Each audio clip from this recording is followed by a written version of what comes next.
One. And hi there, we are live. We are going to play another fantastic game of Root the RPG.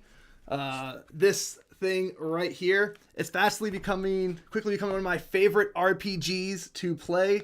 And I also think it's an excellent game to stream live.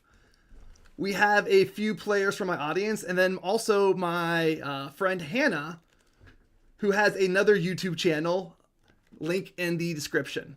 So what we're going to do, folks, oh, look at that. Yeah, you can tell she's a YouTuber. Whoa! What was that? Wonderful. Okay, so folks, what we're going to do really quickly, you are all going to go down the line, say your name, and describe your character real fast. But before that, I'm going to go and give a brief overview for our audience. The woodland is in the middle of a great war. The old dynasty of the birds, the Erie dynasty, has been overthrown by a group of colonial cats called the Marquis de Chat. While they were fighting for supremacy of the woodlands, a rebel group rose up, the Woodland Alliance. Tired of being oppressed by both birds and cats, they are trying to free the woodlands once and for all. While this war rages, across the woodlands, groups of vagabonds try to make their way. You folks have allegiance to nobody. You're just trying to get your next score and live to see another day. Last time, our party was in this area called the Crossroads, where there's a mining camp. And at the end of it, they decide to blow up the tower that had the cat fort. The leader of the cats there, they blew up that tower and let a rebel army move into the clearing. Now we're going to go ahead and skip to the next adventure, but before that, let's go ahead and introduce our characters. So starting at the top, we have Jacob. Yes, I'm Jacob, and I'm playing Jurgen the Heretic, though some may call me a prophet, depending on how well you get to know me. I'm spreading the shade of the great tree, and yeah, happy to be here. Excited. All right, next we have Keely. Hi, I'm playing Keely the Tinker. She absolutely loves creating on-the-spot tools and eating delicious, fine pieces of wood. Let's create some fun chaos. All right, next up we have Nick. Hi, I'm Nick, and I'm playing Nimble the Thief, a kleptomaniac raccoon from Cutter's Thicket who, will steal anything, sure, but also loves trash. It's just part of his nature. Mm-hmm. All right, and then lastly we have Hannah. Yeah, I'm playing Sherian the Envoy. I am canny, cautious, and experienced in diplomacy. My goal is to just make sure everyone's at peace, which has unfortunately gained me a few enemies, but not too many. I'm doing a good job at peace. All right, so the way we're going to start this off is you folks last were seen at the Crossroads Mine, which is right here in the center of the map, and we're going to do a montage scene. And I'll tell you what the end of the scene is, and you folks have to describe something your character does or some little vignette about yourself that sort of reveals your character or your skills as we get there, right? Like at the start of a movie. Last time the theme song was Eastbound and Down by Jerry Reed. This time the theme song is the Pirates of the Caribbean theme. Okay? So, starting out, I'll describe how everyone left the Crossroads, and then we'll pick it up with one of our new members, Jurgen, and how he ran into the group. So we ended with a bunch of fireworks going off as the tower exploded. You folks sipping tea in the Hobbled Turtle bar. Then all of a sudden the door gets kicked in, and it's a squad of Erie soldiers looking around. They point their finger at Chip, the raccoon dog, and you all scatter out over the walls and off into the woods. When all of a sudden, take it away, Jacob. I would imagine that Jurgen was there, maybe not with the Erie soldiers, but probably kind of skirting behind the Erie soldiers. Not that we have a bad reputation, but just that, I don't necessarily want to be associated with them. And when I see these, what do they call them? Vagabonds. Vagabonds, thank you. When I see these other vagabonds scurry off in the direction that I was heading anyway, towards the coast, because I'm headed towards Talon Hill, eventually. I figure, hey, safety in numbers. Let's go ahead and see where these folks are about, and maybe they'll be good compatriots in the time being. All right, so you see everybody up and skedaddle, and you're like, well, I'm better safe with them than with these Erie soldiers, and you follow along. All right, so next up we have Keely. What's your little vignette? Oh, so I was just trying to sip on my tea. I'm running for my life because I know I have not gotten along with the Erie in the past. I don't want the wrong person to see me at that time. So she's just full on running, trying to keep a hold of her pack and all her chink chink tinkling is along the way. Not really paying too much attention to what's going on, just getting to safety. All right, so once everybody is out in the woods, maybe it's the next day, you folks are traveling, and then somehow there's a little thing with how Nibble gets involved. Go ahead, Nick, take it away.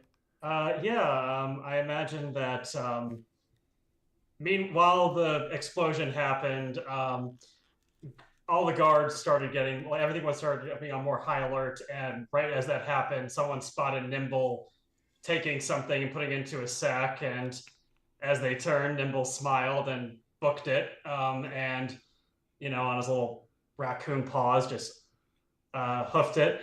And as he got closer, he saw some people, and he was like, "Hide me!" and just dived behind and recognized Jurgen and Kylie as a professional and a friend he's worked with before. So he's just like, "Hey, I remember you guys. Don't move!" And then he hides behind them and just tries to stay behind them as best he can.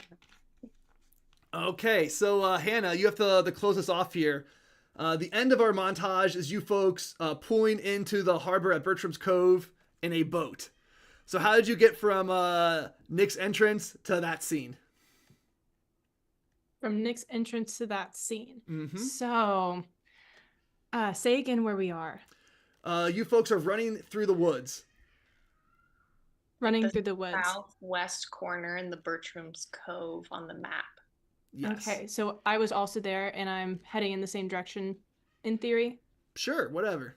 Okay, so the explosion was a lot for me. I've got very sensitive bat ears, Mm-hmm. and I tried to get as far away from that as possible while trying to figure out what in the world happened here.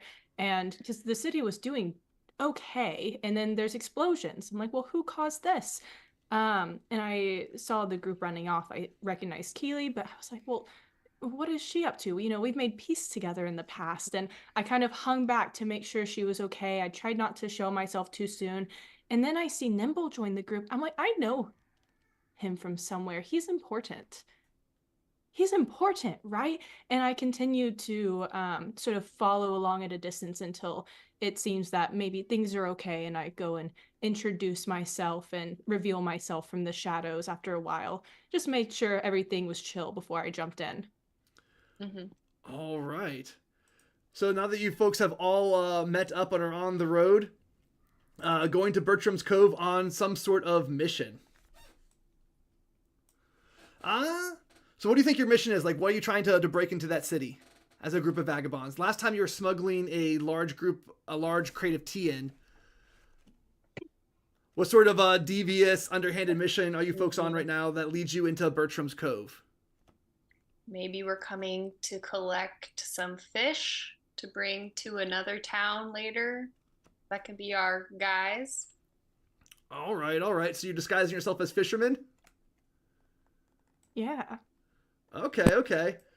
So so in order to disguise yourself as a fisherman, you have to commandeer a boat somehow. Okay. All right. So on the coast, how do you trick somebody into giving you a boat? Let's see. I could take the lead and distract by just chewing the poor fisherman's ear off on the great benefits of the great tree and how everyone is going to be gathered together into the heart of the tree and so on and so forth, while the others... All right. I'll go ahead and create a quick counterfeit search and seizure of boat document while he's being distracting, and maybe Nimble can find or steal the keys or something, and we'll try to make it look more official. I want to try to help her with that, make sure the language is solid. I've seen a lot of diplomatic documents. I want to make sure it looks official. Try to assist her in that. All right, so it sounds like you're trying to attempt a roguish feat. I am. Yes. All right, so go ahead and roll with finesse then.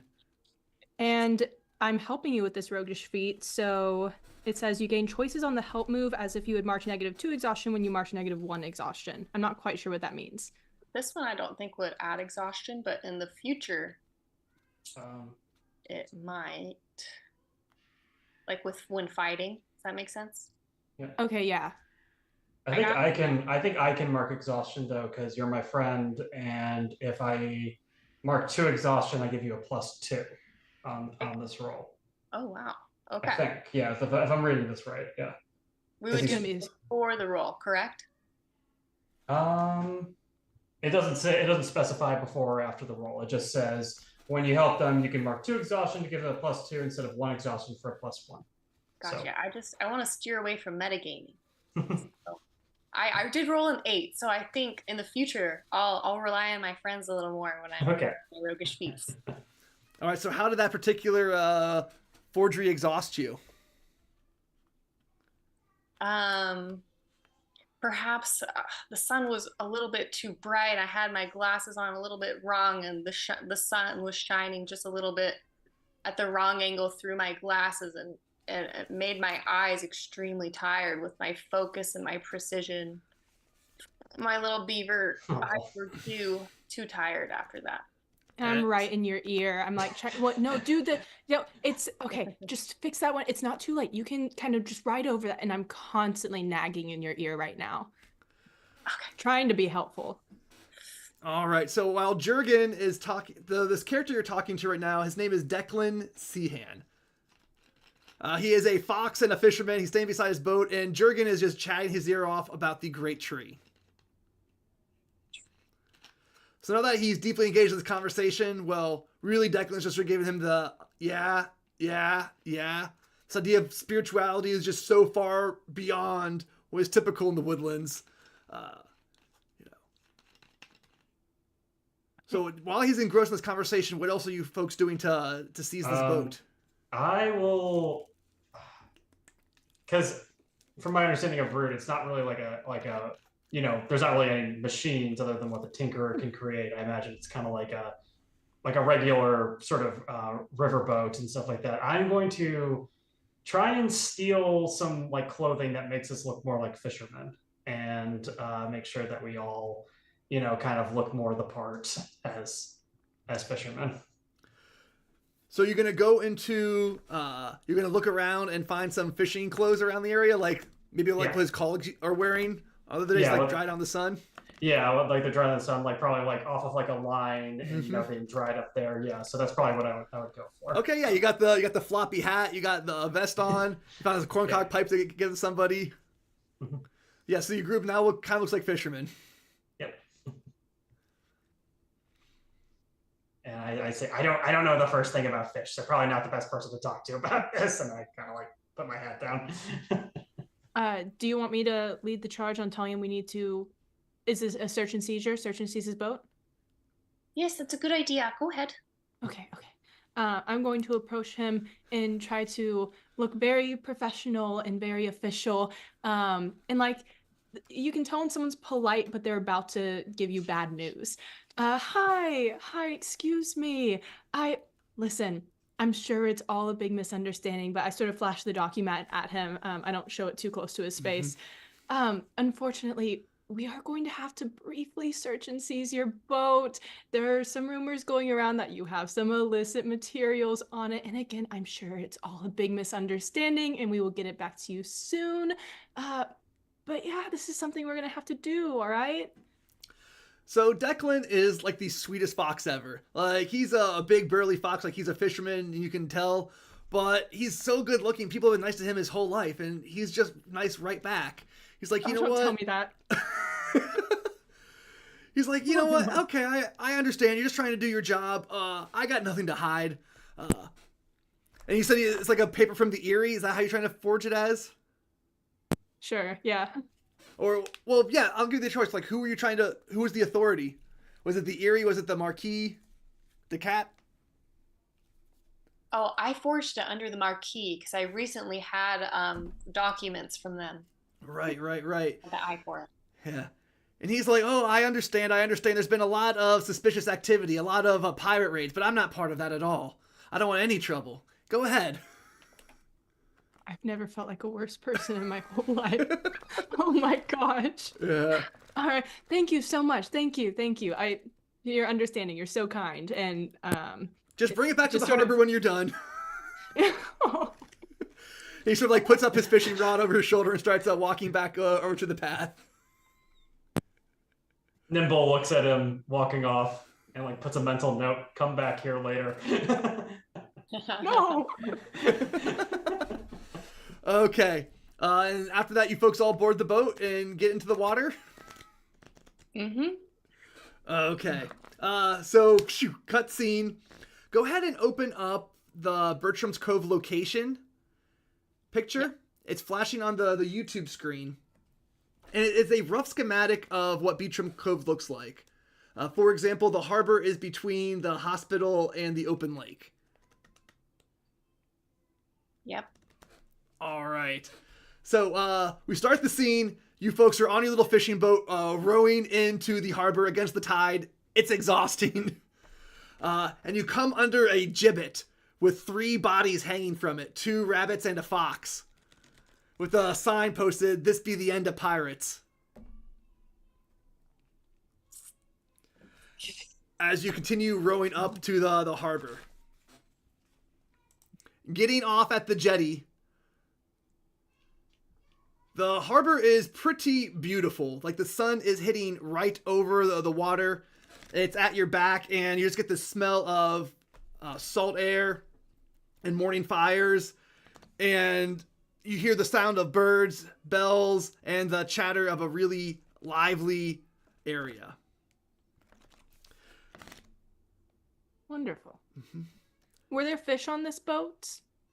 Yes, there were fish on this boat. What kind of fish do you think there were? I think that, because I want to make myself feel worse, I think they were beautiful fish. I think they were a great catch. This guy worked hard and he deserved to go to the market and sell what he got. And then we got a hold of it instead. Maybe some salmon. Ooh, yeah. Yeah, the person you're supposed to be meeting with is large shipment of fish. So how about like you had this contract in your pocket? Oh yeah, I was supposed to deliver 5 barrels of fish. We just need to find the 5 barrels of fish now. We already got paid for it. So you're supposed to meet Mr. Delaware. He's an otter. Mr. Delaware. All right. Are any of us familiar with this town?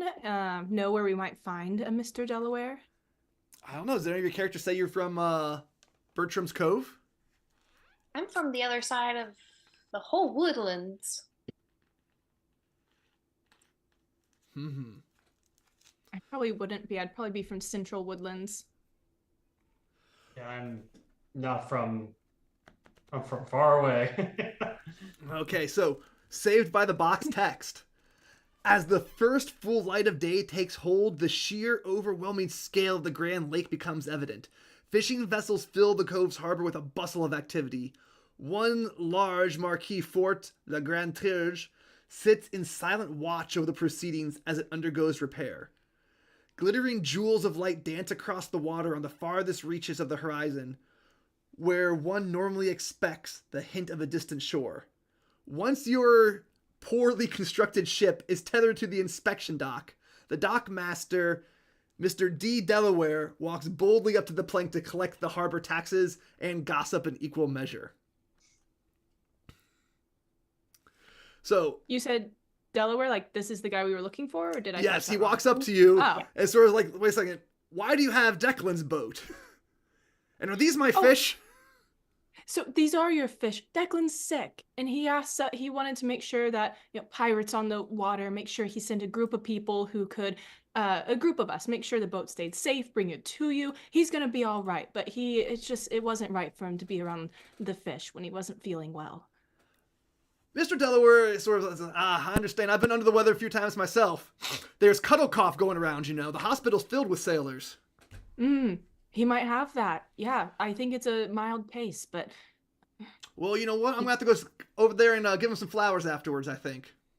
Absolutely. I think. Oh, he would love. So sweet. He would love that. Yeah, he's always thinking, too. Yeah, there definitely is pirates out there. There was just a huge shipwreck. They say a pirate got away with a ton of gold, but I don't believe it. Why don't you believe it? Well, because if a pirate stole a ton of gold for the Alliance, they'd be buying a bunch of stuff, and I ain't seen any more coin. Hmm. Right? You don't think they could be going somewhere else, do you? He Do you sort of have like any leans rivals? back, puts his hand in his belt. I consider that. Well, do these fish satisfy the contract? He sort of nods and asks you to get them out of the boat and roll them over to his warehouse. Absolutely. And I'm going to turn and look at the others and sort of expect them to do the heavy lifting, as if I'm in charge here. Jurgen jumps right on it. He grabs the barrel. I will also grab a barrel, but as we get into the fort, I would like to try and determine. Well, actually, no, I guess it wouldn't work here. The move wouldn't work. I was gonna try to determine if there's anything valuable in the warehouse, but I wasn't sure if I could do that with the move I have. I have a move called Nose for Gold, but it's figuring somebody out. So, but yeah, so I get in there. You were still at the harbor about to start rolling your barrels to the warehouse. So in the meantime, we're rolling these in. I'm going to inquire, Mr. Delaware, sir, when can we expect to be paid for this work? He sort of looks you over. I said, I already paid you in advance, I thought. Well, we can check the records when we get back to the shop. How's that sound? Right on. All right. So you folks have an opportunity to forge that, I suppose, in the future. Mental note. All right, so as you are rolling these barrels, up onto your right, you see a couple of large trees. And on top of the large trees, you see a huge birdhouse, a roost, that you can tell by the architecture and position used to be a stronghold palace of the Erie dynasty. Now, though, it's painted white, and Mr. Delaware will point it out as the hospital where the sailors and other people sailors are being treated for a cuddle cough, and other injured people can be healed. He points over at you, Keely, noticing that you have a pretty big bandage over your arm or wherever it was. And out of the good, folksy concern, he sort of asks you, how's that arm feeling? Oh, it's still feeling quite weak. I do need to go in to see a healer soon. Yeah. He nods and he says, well, if that doesn't work, have you tried spit and honey? Point me the way. I'll try it out. Yeah, you get dog spit and you get honey, and then you wrap it in seaweed. Oh. Hey, see, Where can I find the dog spit and honey? He sort of shrugs and he says, I suppose I'd be in the hospital. And he laughs. Oh. Have any of you individuals tried this method of healing before? I got spit on by a dog once. His name was Jack. He and I didn't get along very well. Haven't been spit on purpose. I don't know that it did anything for me. I can definitely say I have not tried this. I'm not necessarily a healing cleric, more of the evangelical type. All right. So all of a sudden, as you are rolling these barrels, you hear a loud whoosh, and you feel hot air on the backs of your neck. You hear people panicked and screaming, and then you turn around and you see one of these large ships that was coming into the harbor is suddenly all aflame. Oh. You see a fox leak acrobatically from one of the riggings down to the rigging of another ship, and then across that mast into a third ship. You see the red scarf and coat and a blue pirate hat on his side. People are pointing at him, and a young mouse squeaks out, "That's Captain Sparrowhawk!" Oh. Mr. Delaware, sir, will you pay us if we get rid of these pirates? As you say that, from behind you, Cat and 3 other cats all dressed in armor, walk up and says, "That is Captain Sparrowhook," or "Ah, he's Captain Sparrowhook," and their heavy cat French accents. I'll ask the cat, is that your boat? He shakes his head, but Mr. Delaware shakes his finger and says, "I know whose boat that was and had my goods on it too." Oh, Mr. Delaware, whose boat is it? He names the name of Malta Grassweed, who is a rich mouse out of town.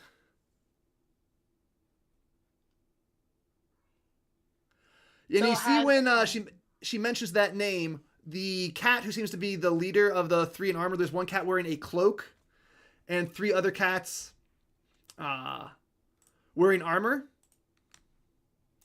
The cat wearing the cloak jots that down on a little scroll he has when she mentions the owner's name. He puts that in his robe again. Mm-hmm. He says, "Oui, I would very much like you to get rid of Captain Sparrowhook." He extends his paw graciously and introduces himself as Maître Espion de Bois, the master spy. Okay. Mr. Dubois. Mm-hmm. He looks you over real fast, points to you, Keely, and says, "I know who you are. Come with me." Is he pointing towards the boat or come with me towards where? He's pointing up towards where the fortress is sort of looming over the harbor. Can I read the situation, please? Yeah, absolutely. You want to try to get a feel for him? Yeah, I want to see if he had any idea that I may or may not have pushed somebody very important out the window that he might have known in the preview town. Oh, crap. That's a 3. 3? Ooh. So you do not get a good beat on him. And in fact, he senses your hesitation, and I'm going to go ahead and make the GM move, put you on the spot. Okay. He says that he knows you rooted out the last spy in the last city for the Marquis. Says you found the problem that they were having. Surely your service can come of use, again, unless you didn't like serving the Marquis, implying that either you're going to come with him or he's going to assume it's your fault the place blew up. Oh, that is right. I apologize. I thought we were going to help stop the pirates just now. I did not realize you wanted us in a different direction, sir. Okay. And it's okay if I look over to Jurgen and I say, maybe we could get a nice dialogue going on with the pirates and the kittens. I don't know, but let's figure this out. All right, so does anyone else want to add to this harbor scene? Are the pirates still causing chaos? No, it was just that one pirate. Okay, is he still, like, around, or does it seem like he's probably gotten away? Yeah, he was trying to flee really quickly over all the riggings, very acrobatically. Okay. Yeah. All right, I'd like to use my nose to gold to figure someone out, to figure out the Dubois, the spy master. Partially to see, like, you know, if there's more he wants us to do and, like, what he's figured for us. So also I want to know what's the most valuable thing he's carrying. Oh, so you want to give him the once-over? Yeah. So you sort of look the ball up and down, and in doing so, you trigger your nose for gold. Yep. Okay. Ooh, that's pretty good. It's a 7 altogether. All right. So what happens on a 7? What's it say? On a 7, for figure someone out.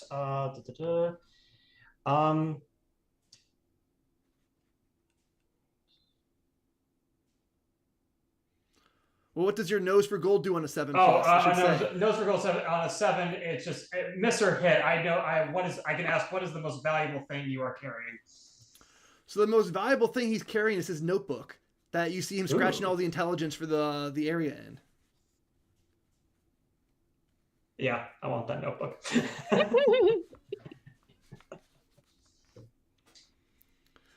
All right, so I guess we'll go ahead and cut. We're assuming that you dropped the barrels off with Mr. Delaware, and the next scene, I suppose, is going to be inside the fortress, right? Yes. Okay. So, Keely, you're getting a feeling of deja vu here. You're sitting on top of this fortress, looking out a window, waiting to be served some tea, sitting in a nice little love seat with a rug and coffee table in front of you. Like, this seems all vaguely familiar. I understand. My fishing outfits were great. The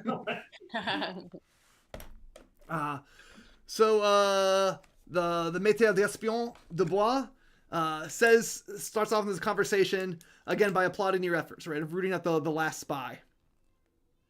Says, I heard from Lieutenant Clawritter that you were very helpful, and that Ich the Fleck met a terrible fate. No?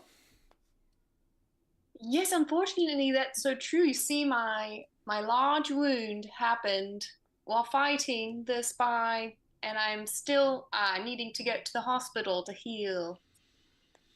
He says, so tell me, how did you leave the crossroads? It is a shame that we lost that territory.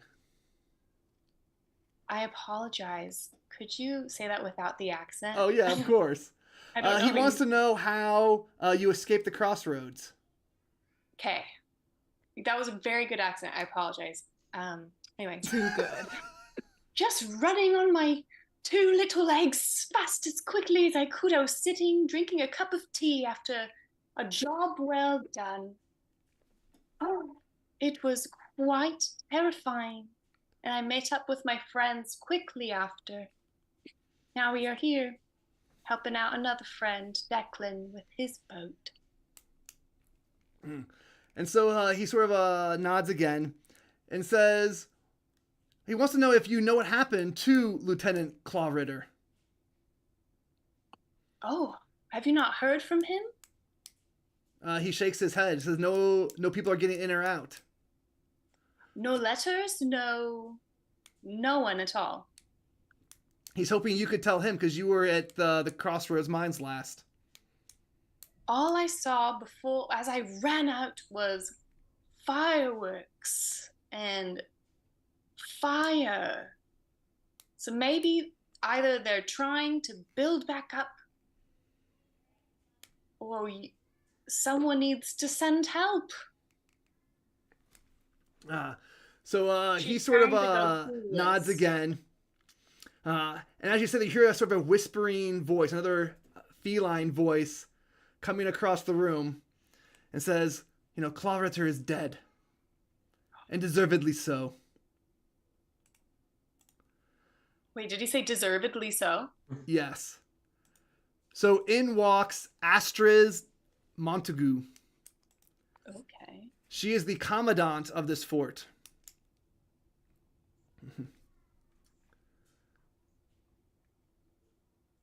She will continue her monologue saying that Clawritter was an ass. He was cruel and an idiot, and the whole clearing suffered because of it. Is there anything we could do to help the clearing repair now that it seems Clawritter is gone? Try to make it a nice place again. She sort of smiles and says that was the plan all along. The Alliance Army, they're out of their hiding in the woods. They're out in the open now. And the incompetent fools who were ruling that clearing are gone. Now we can install somebody better. Then she and Dubois sort of exchange eyes real fast. And who might that be? Do you have someone in mind? They nod. He is on a ship right now. Oh, what's his name? Sorry, I've met a few people along the way, and so I'm just curious if I know them. It is her son, Kaylee Montague, and he'll be here in a few moons hence. Oh, good.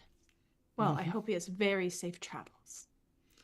Dubois again agrees and says, I'm making sure of that.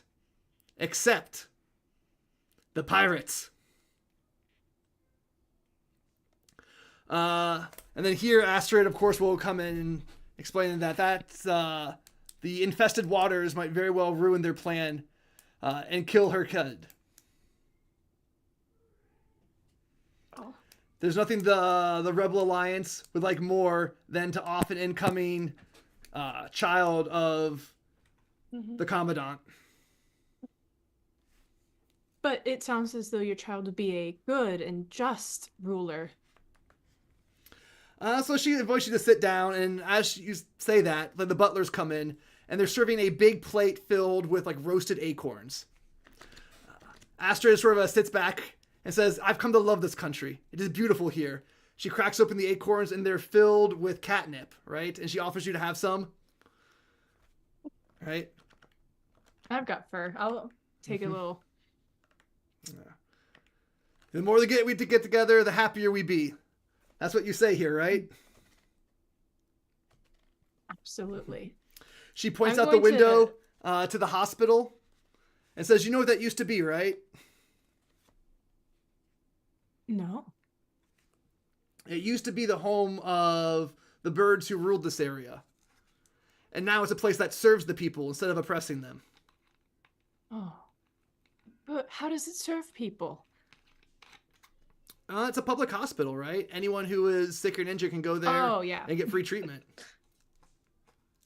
While she's talking about this, I'm going to hold this acorn up to Nimble so he can take a sniff, and I'm going to be watching him and see if like he does any sort of like if he looks like someone who's fancy sipping from a wine glass. I'm trying to figure out like if he has some refinement, if he just like looks scraggly as a disguise, and I want to see how he sniffs this thing. He takes a little sniff. You know, kind of has like that raccoon thing where he has both hands on it. And then he takes like 5 or 6 more and then just starts shoving it into his mouth. It's like without any kind of grace at all. You know, it's just like crumbs are everywhere. And he's just kind of like, what? And I'm thinking to myself, oh, he's good. I'm like fastly like peering at him while he does this. Oh. So Astrid is sort of hinting to you folks that in contrast to the last cats who sort of, worked the people to their bone and was very unpopular, she's making this cove around her a much better place. And she's asking for your help in ridding these pirates who, as Mr. Delaware just said, sunk a ship full of gold and just burned down some his other shipments. That is terrible. Well, we would need resources. If we were going to go out and fight pirates, of course, we would need funds and a ship and resources in order to take care of this problem properly. So are you trying to persuade this NPC with a promise? Yeah. All right, so go ahead and roll with charm. Ooh. That is a 9. Okay. So they aren't sure, and they will tell you what they need to sway them. Okay. So at that point, the spy master steps into Bois. And he says we have to let them prove their worth first. Before we equip them with a ship, before we equip them with the ability to maybe run away, we want to make sure that they're really good at doing their job. After all, the Cove just got lucky with Fleck. And they shrug.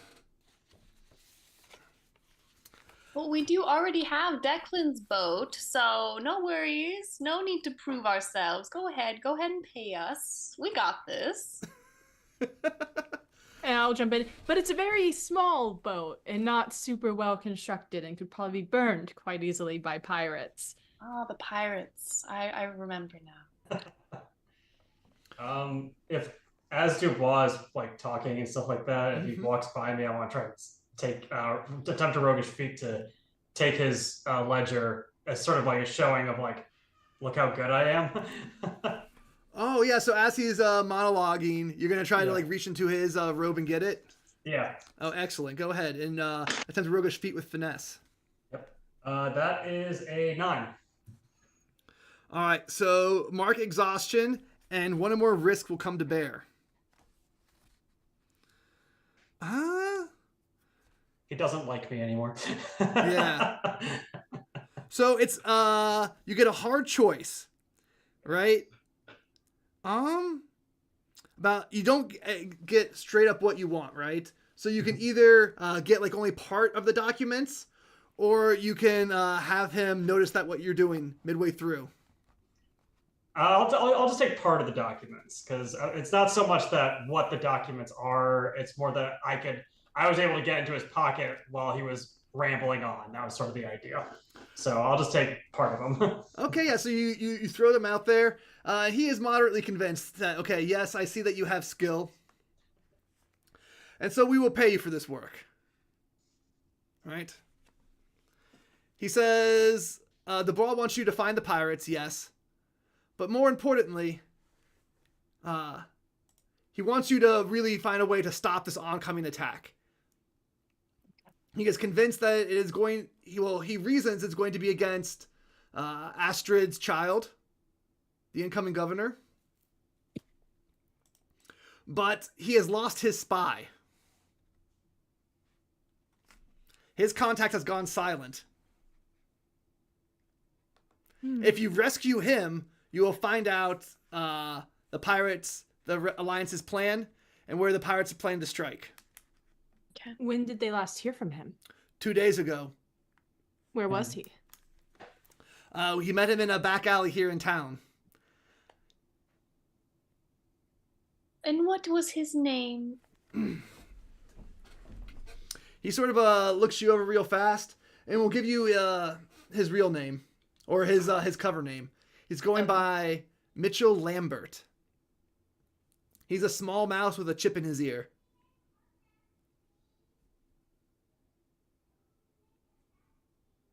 Lovely.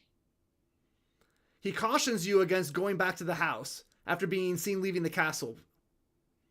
If there's a chance he might be alive, he doesn't want to tip off the Alliance, because they have eyes everywhere too.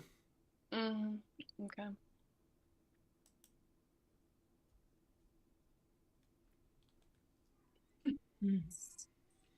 So yeah, the cats have asked you 2 favors, sort of, right? Yes. They really want you to rescue the spy, because the spy will be able to tell the plans, including whether or not the big ship is the target. The ship carrying the kid is the target. And how much was the advance on this? Enough. He sort of like looks at back over at Astrid. And here Astrid doesn't even pause for a moment and throws double what you were expecting onto the table. Lovely. So is this the advance for the whole project, or we will be paid on completion as well? With your precious boy safe and sound. So I think you are pushing her maybe a bit too far here, and she is going to get sort of fed up with your attitude. She's asking you to save an innocent kid, and you're just asking for more money, and she sort of walks off, muttering underneath her breath about how some people have no class. It's her son. He's a special child. I was just wondering, how much was he worth for her? Good question. Very good question. They say you can't buy mother's love, but I mean... All right, so where are we going next? Can't. Well, I suppose... So I don't really have leads. When I secure a serious payday, does this count as that? I think you secure the serious payday at the completion of the mission. That's what I was trying to figure out with that whole conversation. Sorry. Yeah. Okay. So yeah, you can go ahead and restore 1 depletion. Okay. But I don't think it's enough to trigger your level up. Oh, awesome. Is it all right, quite all right, if I go to the hospital for just popping in and heal my large wound before fighting pirates, please? Hey, I'm not gonna lie, I think it was a little weird that they didn't bring you to the hospital first to get you healed and then give you the job. Priorities. Well, you've been walking around for like 3 or 4 days with it, so... Yeah. My priorities are also misaligned. Okay, so we'll cut, and the next scene starts with you lying in a hospital bed, right? All up and down there are some cat nurses in white robes with little white shoes going back and forth, attending to people. One far side of this long sort of birdhouse is curtained off, and on the other side of it, you hear a whole bunch of coughing. Oh. The nurses are muttering something about cuddle cough and sailors, going back and forth and dumping bedpans out the window of the roost and splatting it on the street below. Cough.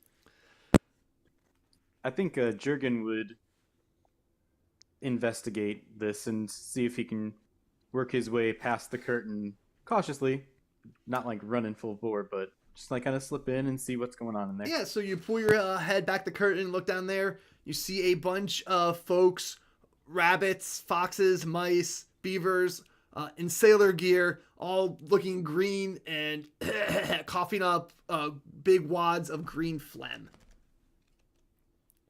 After a minute like this, maybe it turns your gills a little green too. And as you start to draw off the curtain, one of the nurses chastises you. And asks you, do you want to get sick too? Does this look fun? Get back over there. No, ma'am. I am a member of the clergy, and I was looking to see the seriousness of their illness to see if maybe last rites were in order. But... She sort of like looks at you sort of cockeyed. What's a clergy?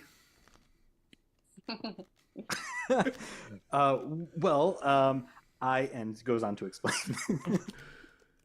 So is this tree part of the great tree? Well, you see, all trees are really connected by their root systems, and the great tree houses the heart. And at the end of all, we will all be drawn into the heart of the great tree.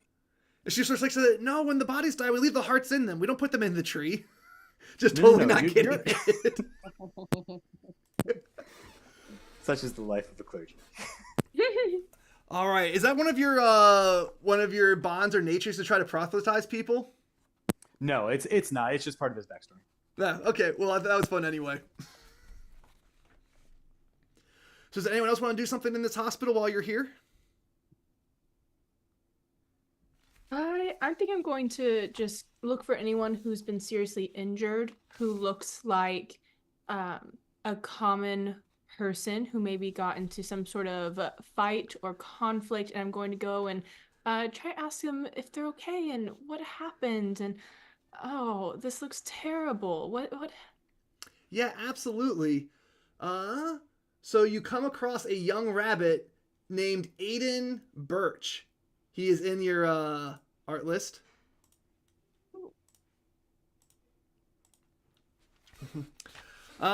You come there and he has a bandage like wrapped really, really big around his finger. Oh, bud. Mm-hmm. How did this happen? He says he smashed it. Oh. He got it closing the door. Terrible. Mm-hmm. Oh, and I'm thinking, well, I can't help you there, bud, but I don't say it out loud. He points over to Jarek there, and he asks, what was on the other side of the curtain? Jurgen? Oh, sorry. Yeah. I'm sorry. It's just a bunch of sailors that have fallen ill with the sickness recently. And stay away and you should be okay. He wants to know how many. And what they're treating them with. Can I get a sense of why he might be asking this? Kind of like... Yeah, it sounds like you're trying to figure someone out. Go ahead and roll with cunning, or roll with charm. All right. Ooh. So that's 11. All right, so you get to choose 3 of those, and you can, under the figure someone out, any 3 of those bullet points, and you can use them at any point during this scene. Wow, okay. That's amazing. He sort of like shrugs real fast and just says that he's just curious and talkative. That's what everyone always tells him. That always used to get on my sister's nerves. I'm kind of just wishing him well and moving on and disengaging from this. I was looking for someone I could, help out a little bit, and this kid's just dumb, so... Well, how do you want to help them out? Oh, I'm just thinking, like, if someone got into a fight and I can help them with some conflict resolution, and I'm just kind of like, bored in this hospital and looking for something to Oh do. yeah. But You found like maybe maybe like put two my sailors nose next to in. each other, each with like big swollen eyes. Like one has like a rump Yeah. steak, one has a flank steak. See Get if the we swelling can down. sort this out. Just sticking my nose in people's business. That's all I'm doing. All right. What do you think they got Can in the I fight use- over? Oh, it was they're best friends, and it was a drunken fight over a lovely lady who wasn't interested in either of them, but they didn't realize after a while that she wasn't even there anymore and just got a bit too heated and couldn't handle their drink. All right. So they both sort of agree to sort of try to see things your way. Yeah, these are just we don't need to be fighting over these things, you know, and it's silly and like, come on, boys, you can be better than that. And yeah. Do you think they start hitting Try- on you or no?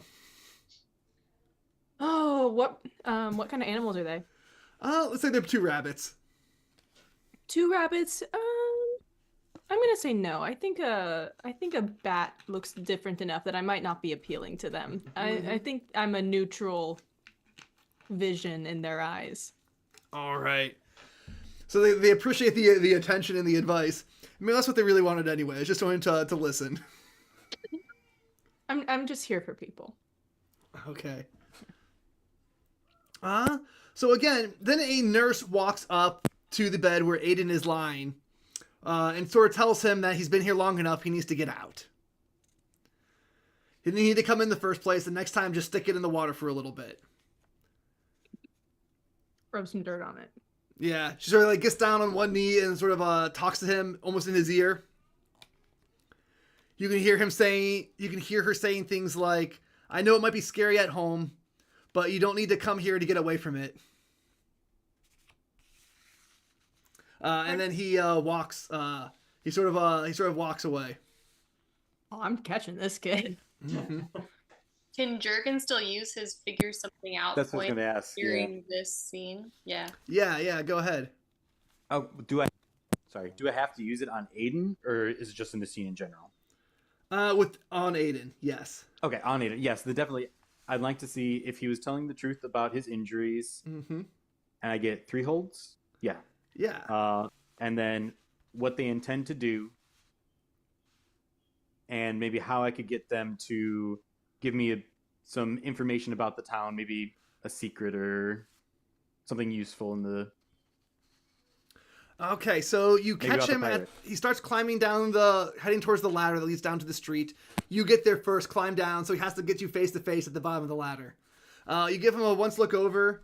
And yes, he was telling the truth. He did hurt his finger because he smashed it. But it was not bad enough to go to the hospital. It was barely any injury. Okay. So what was the other? You want to know something about the town, and then what else? How could I get this character to tell me information of maybe why they were at the why they were at the hospital if their injury didn't require them to. Okay. He's sort of gonna pull you aside, right? Looks you once over, and says, "They're disgusting, aren't they?" Yes, but I mean, Can you believe all those people up there? I'm speechless. That's good. So he's trying to pull you in, and try to get you to agree for it. And after that sort of like comedy of errors where he assumes that you're on his side without saying what he's after. Mhm. You get the idea that he is not a big fan of the Marquis running an institution here. Okay. Yeah. Moreover, he tells you that he's just a little, he's like a teenager. He's an adolescent, I should say. He's trying to sound really cool. He's trying to say that he's going to be a rebel spy soon. He's going to join the Alliance. Oh, that's amazing. I've heard that pirate fellow is part of the Alliance too. Sparrowhook, and his eyes go really big. He's like, oh yeah, he's the coolest. Isn't he though? Yeah. Can I use my third forward to see what he intends to do with any information he may have gathered from the hospital with being there? Yeah, he says he's going to give it to his contact. He's got a real contact now in a drop spot. No way. Yeah, I mean, he's Tell telling me. you all this because you're sort of like dressed like a vagabond. You don't look like a marquee soldier. You look like the type of person who likes trouble. Oh yeah. Yeah. When is your drop point? When can I go with you? Please. I won't be any burden. I promise. That's just the coolest. And maybe we can even meet Sparrowhook. You think Sparrowhook could be there? He sort of looks nervous. They said, well, they told me not to let anyone follow me, but can you promise him or give him a threat? I can give you a promise, man. Look at me.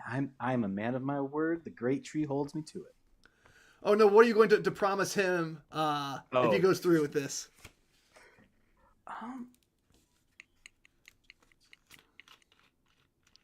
Well, I will promise him that I will put him in contact with some of my alliance buddies outside the town. When he gets big and strong, he can help out in the front.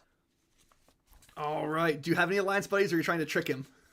I do have a reputation with, I believe the alliance is the denizens. Is that the alliance? No, the Denizens are just like they the do- normal townsfolk. Okay, well then I'm totally lying. Then you're tricking him? Okay, yeah. Go ahead and roll with cunning. Oh, And I'll give you a okay. +1 because he is a naive kid. Please. All right, so that would be a 7 total with the +1. Whew. Okay. So they take the bait and do what they want. And, well, that's on a full hit. So they either hesitate and you shake their confidence, or they stumble and you gain another critical opportunity to act, or they will overact and you get +1 in your next attempt to do something with them. And it's my choice? Yeah, your choice. Oh. I would say that I shake their confidence in what I said. Okay. So they're like, well, they told me not to let anyone come, but, you know, they let new people all the time. They're always looking for new members. Well, okay, I can see you're a trustworthy person, but maybe we don't meet right away. Okay, maybe I go and ask them if that's you can fine. come. How's that sound? Yeah, that sounds great. Okay. For sure. Where do you want to meet afterwards? I'm there going a to give place you some nearby? obscure location over on the far side of the harbor, and he tells you to wear a red hat so he can notice you again. Red hat, you got it. Mm-hmm. Knuckles. Boom. All right. Cool. Scruff his hair and Gosh. All right. So that's the end of that scene. What do you folks want to do next? Am I all healed up, ready to go? Yeah, you go ahead and clear 1 injury. Okay. Lovely. Well, Shall we go I'd buy like a to large boat? Oh, Oh, sorry. Go ahead. No, you go, Kelly. I guess we need supplies now if we're going to fight pirates. So you I have would a obviously boat. fill the rest of them in on what went on with the kid too. well, so he told you that meeting spot to meet him. Do you think that's possibly where he's already meeting these other people and we could just peek on them, see what's going on? I'm really hoping so. I asked him for a spot maybe nearby that, might be convenient to meet after he had his drop off. So maybe we might be able to see him when we're there. Yeah. Or we can span out a little bit and take a look. We know the look of the kid, so shouldn't be too hard to spot him again. No, that sounds exactly like the sort of thing that a bunch of vagabonds can do, right? So you follow the kid to where the meeting spot. You follow the kid, right? And eventually he does stop ahead of time to meet with his Woodland Alliance contacts. All right? Mm-hmm. And so is this near the spot that he told Jurgen to meet him? Yes. So this is later on this night. And you said it see was on him the meeting docks, with... right? What's up? You said it was on the docks, right? Like by the ocean? Yeah, on the far side of the docks. Okay. You see him meeting with a very angry-looking squirrel. Right? This squirrel is carrying a large woodcutter's axe under his arm, but does not look like he uses it to cut wood. Oh, this kid. And he looks angry. Okay. He just looks So- fierce and vicious. Fierce. I'm just going to make sure that, I'm up behind, there's barrels of things and rigging, Mhm. and I'm very slowly and carefully just, I'm using my big ears to try and catch any bit of conversation that I can. They're very sensitive, and just try to get as close as possible, just in case this goes wrong. I want this kid to be okay. All right. So Hookpaw seems like he's kind of annoyed at this whole prospect, right? That his kid had Hookpaw? one. Yeah, Hookpaw is his name. Mhm. He looks annoyed that the kid can make such a stupid mistake of telling somebody he was involved with the Alliance. What if somebody else overheard that conversation? What if he was followed here? Right? He says, the only reason I'm even daring to come into town because it's a moonless night, as he points up to the sky. Silence, he says really fast. And they step back into the shadows just as a marquee patrol of soldiers walks past. And then he steps out again. And so what does it seem they're meeting for? What conversation are they having? They are talking about the information about the hospital. Right? He's saying that they have vats filled with alcohol up there. They're just big barrels that could easily be tipped over. And he says on the far side of the clearing, he exaggerates because he doesn't know the exact number. He says there's 40 marquee sailors there. Again, you don't know if they're actually marquee soldiers, and based on what you saw, there's normal civilians. But he's saying that they're part of the Marquee Navy to Hookpaw.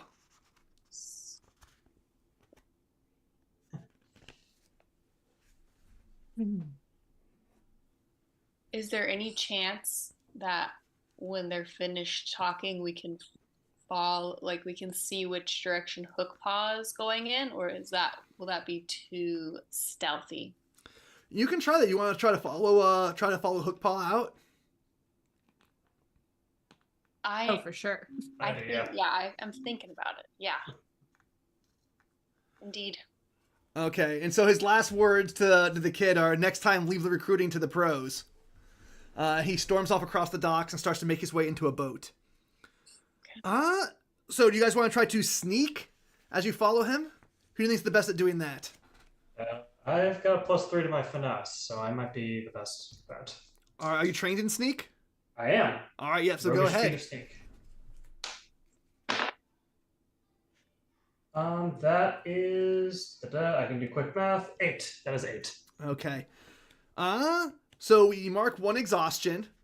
So in what way did sneaking to follow this guy into a boat exhaust you? I imagine Hookpaw is one of those people, he's a little too cautious, so he kind of doubles back a bunch of times. Mm-hmm. And Nimble is just oh, come on, stop going back. And he's kind of crawling, and then he goes back, and Nimble does a good job sneaking around, but Hookpaw is just a little too cautious and a little too careful, but Nimble is determined to follow sneakily, and eventually he finds where Hookpaw's the Woodland Alliance base is and everything. But after a while, you can almost hear Nimble in the background going, oh, I ate too many acorns. So Hookpaw, you're following him. It ends at the very end of the harbor, and he hops onto a boat. We're just swimming after him, maybe to get back to the base. I think that's part of it. He's swimming after him. Okay, so at great exhaustion, you were swimming across part of the open lake, and eventually you find the sea caves. You see his boat go into a little cave, and the torch eventually disappears into the mountainside. And as you turn around and swim back to the crew. Yeah. So while you folks are sitting there in the docks, what are you doing? I want to keep track of this boat and where he's going and make sure he's okay. So I'm going to stand by the water's edge and open my mouth really wide. And I'm going to make a sound that none of you can hear. And I'm just echolocating across the water, trying to keep track of any moving shapes or objects that I can see. Okay. It's kind of difficult because the waves create a lot of static. Fortunately, you're very good at this. And after a moment, not only do you see his boat, but you find the shape of another boat. But this one is broken and partially underwater. And is the boat that he's following heading in that direction? It passes it, kind of, and then goes into you lose track of it before he actually reaches his sea cave. It goes beyond the horizon. Okay. So he swam for like a mile in the water. Jeez. Oh, I point out to the sea caves. We should say a mile. We should say he swam like 5,000 paces. Gosh. Very athletic, Nimble. Where did you learn to swim that far? Kind of like Nimble's like little flashback of Nimble being chased by someone after stealing something. He's like swimming across the water. He's like, family. And again, I'm thinking, oh man, I'm gonna figure out who your family is. That's for sure. I'm making mental notes. Okay, so what are you folks going to do next? It sounds like the hospital might be in some danger. The kid told him that there was alcohol barrels there. I mean, I'm thinking two things. One, could steal them and use it for any number of warfare. Two, could just knock it over and burn the place up. They don't like the cats, and this is a place that they think all the cats are in. Y'all didn't bring Scritch with you by chance, right? I mean, for pyromaniac wise. But yes, no, I absolutely agree. The way they blew up that boat, obviously they have some sort of skill with pyrotechnics. I don't know what to do though. If you evacuate the hospital, they'll know something's up, and then it'll lead back to the kid, unfortunately. Oh, maybe we just make the kid a bad resource. We get rid of the alcohol. We steal it first. I like that. I like where you're going. And Okay. then, you know, even if there's an attack, it'll have much less firepower. And yeah. All right, does that sound like a go plan? Keely is just quietly thinking. She's thinking of how she would love like equality for all denizens. She can see both sides. She likes the marquee leaders here much better than the ones she met in the last place, and it's all kind of conflicting. Like, who helps the denizens here have more equality?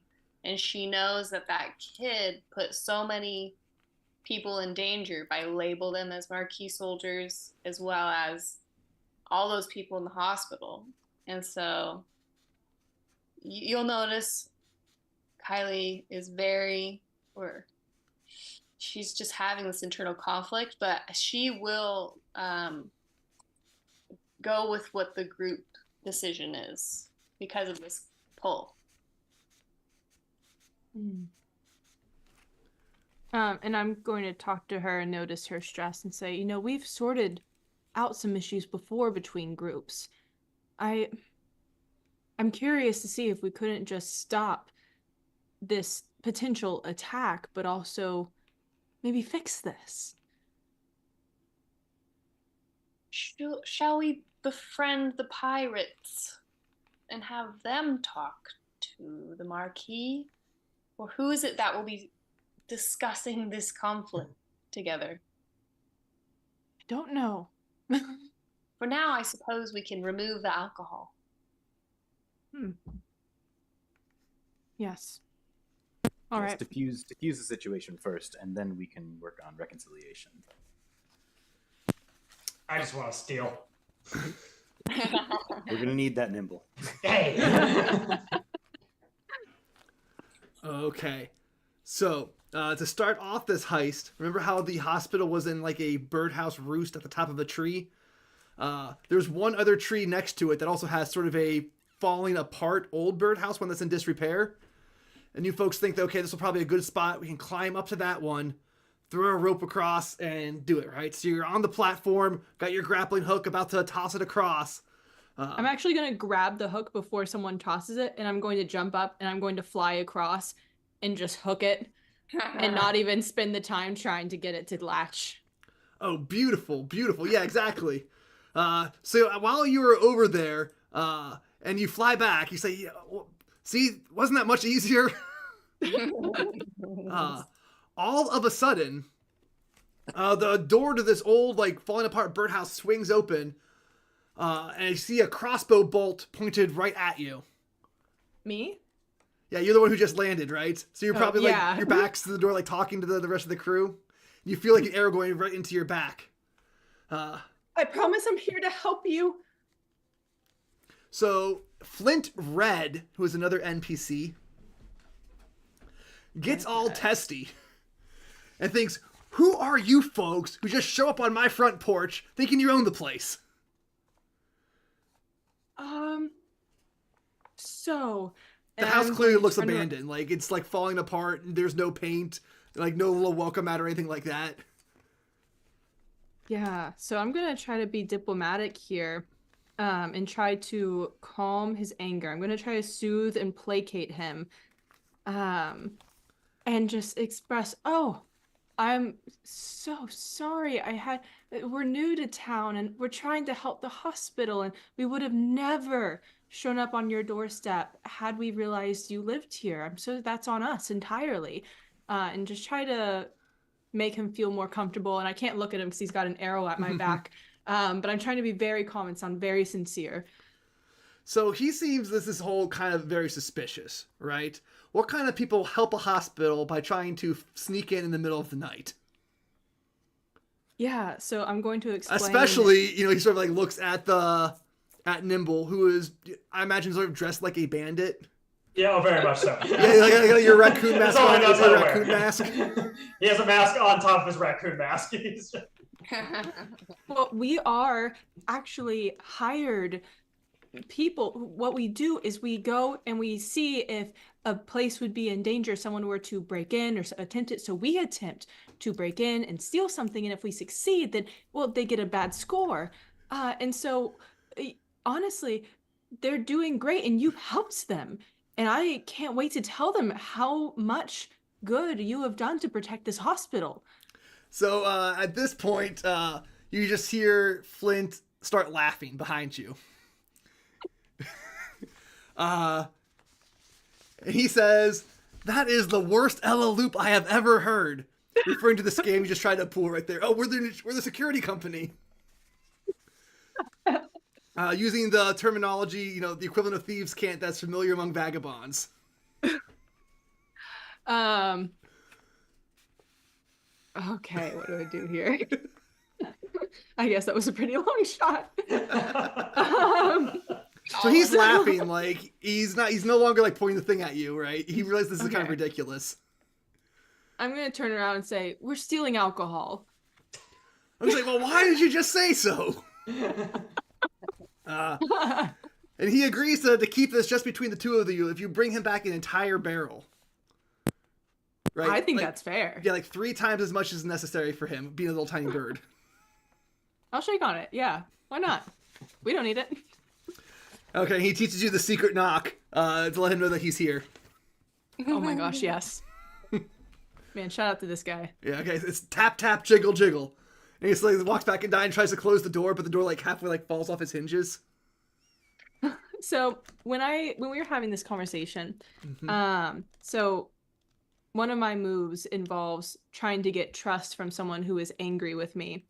And if I manage to roll with enough cunning, I can calm their rage and maybe get some extra information out of them. Would it be possible for me to roll it definitely that? Sounds like you triggered that move. Totally.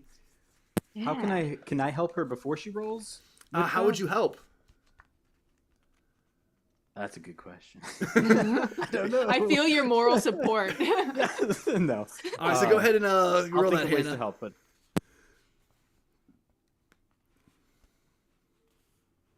With my bonuses, that's a 12.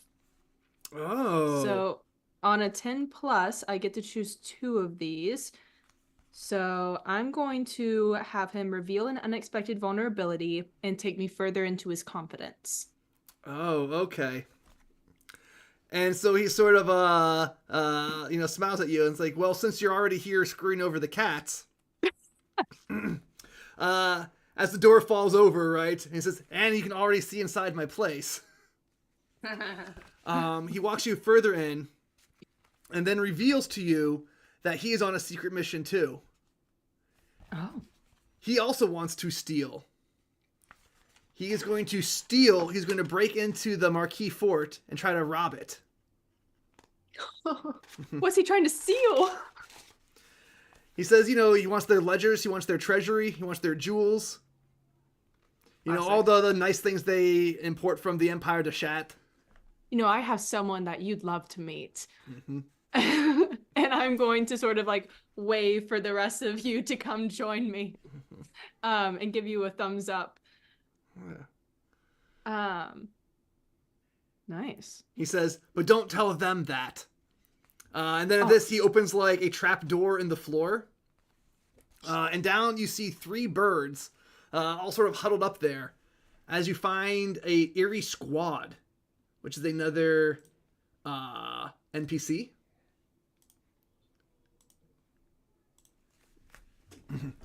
He looks down and says to them, hey, look, we found 3 other folks who are going to help us free your buddy. And they all squawk their approval. What in the world are they talking about? They go on to explain that he's Flint is a vagabond.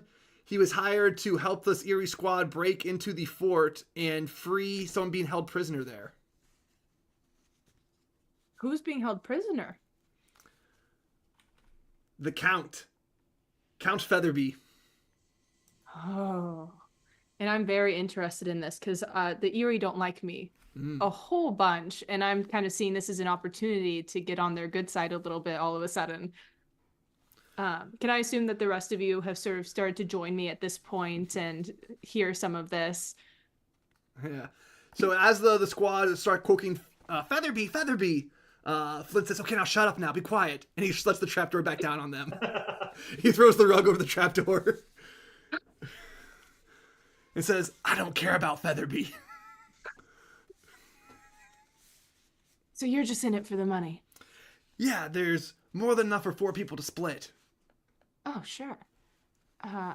And, you know, I could use 2, 4, 6, 8 extra eyes. So, you go get that booze. I'll keep a lookout from out here. Oh, thank you.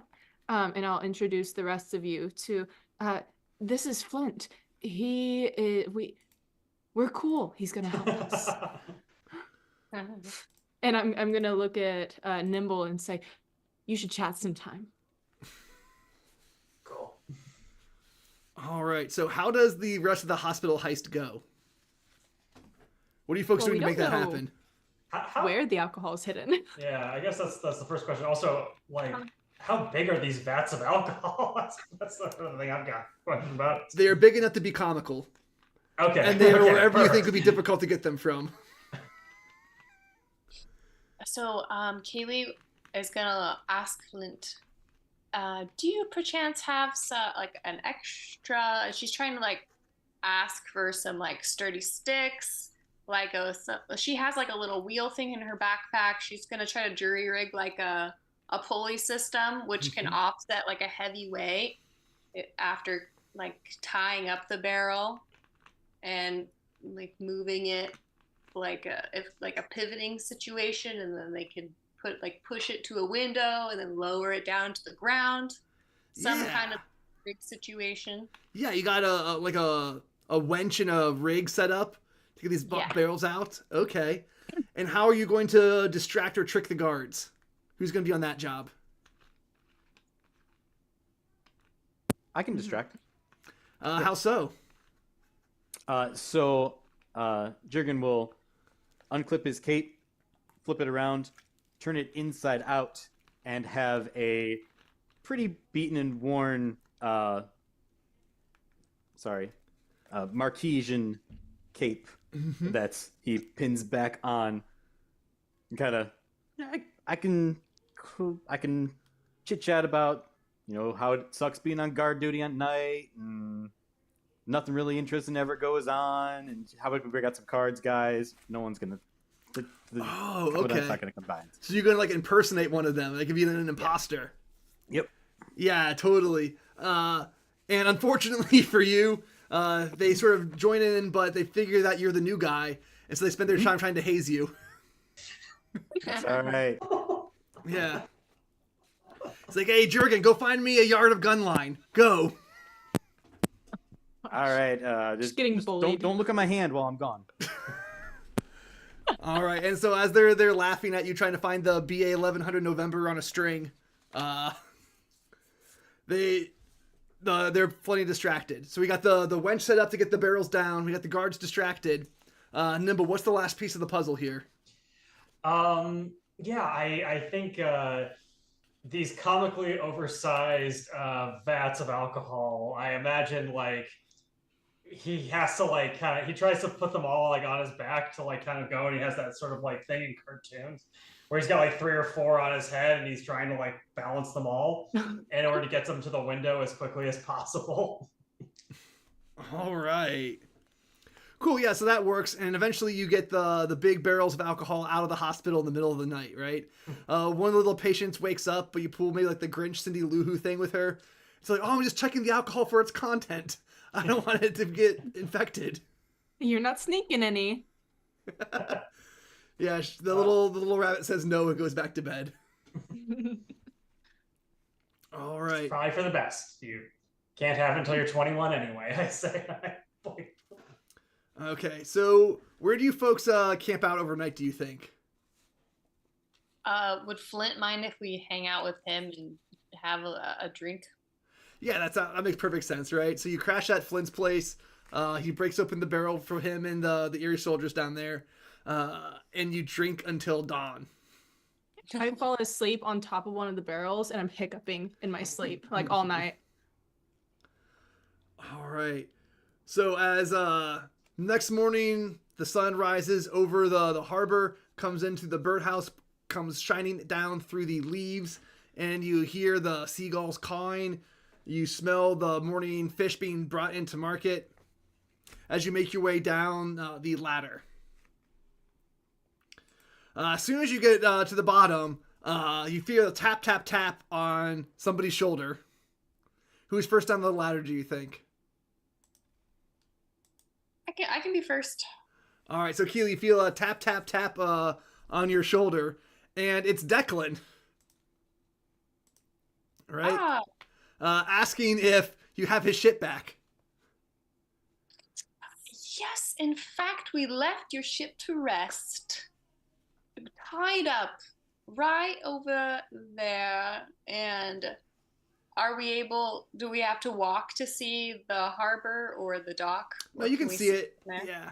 And as you point over there, everybody looks, and you see another fox sort of like walk backwards into a cart full of oysters, sort of trip over that, try to catch himself, like bump into somebody else carrying a tray full of bread that goes flying into the air. He backs off, sorry, and just walks into the harbor. Goes splash. Oh. What? I'm going to just start running as fast as possible to go try and help this guy.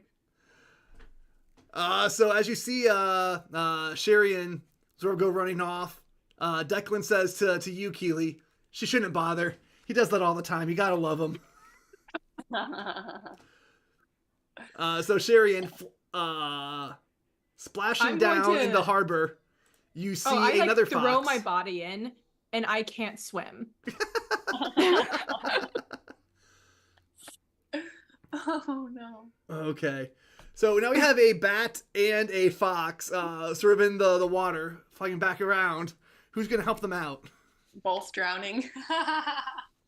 Beavers can swim pretty well, unless someone else wants to beat me to it. I did all my swimming last night.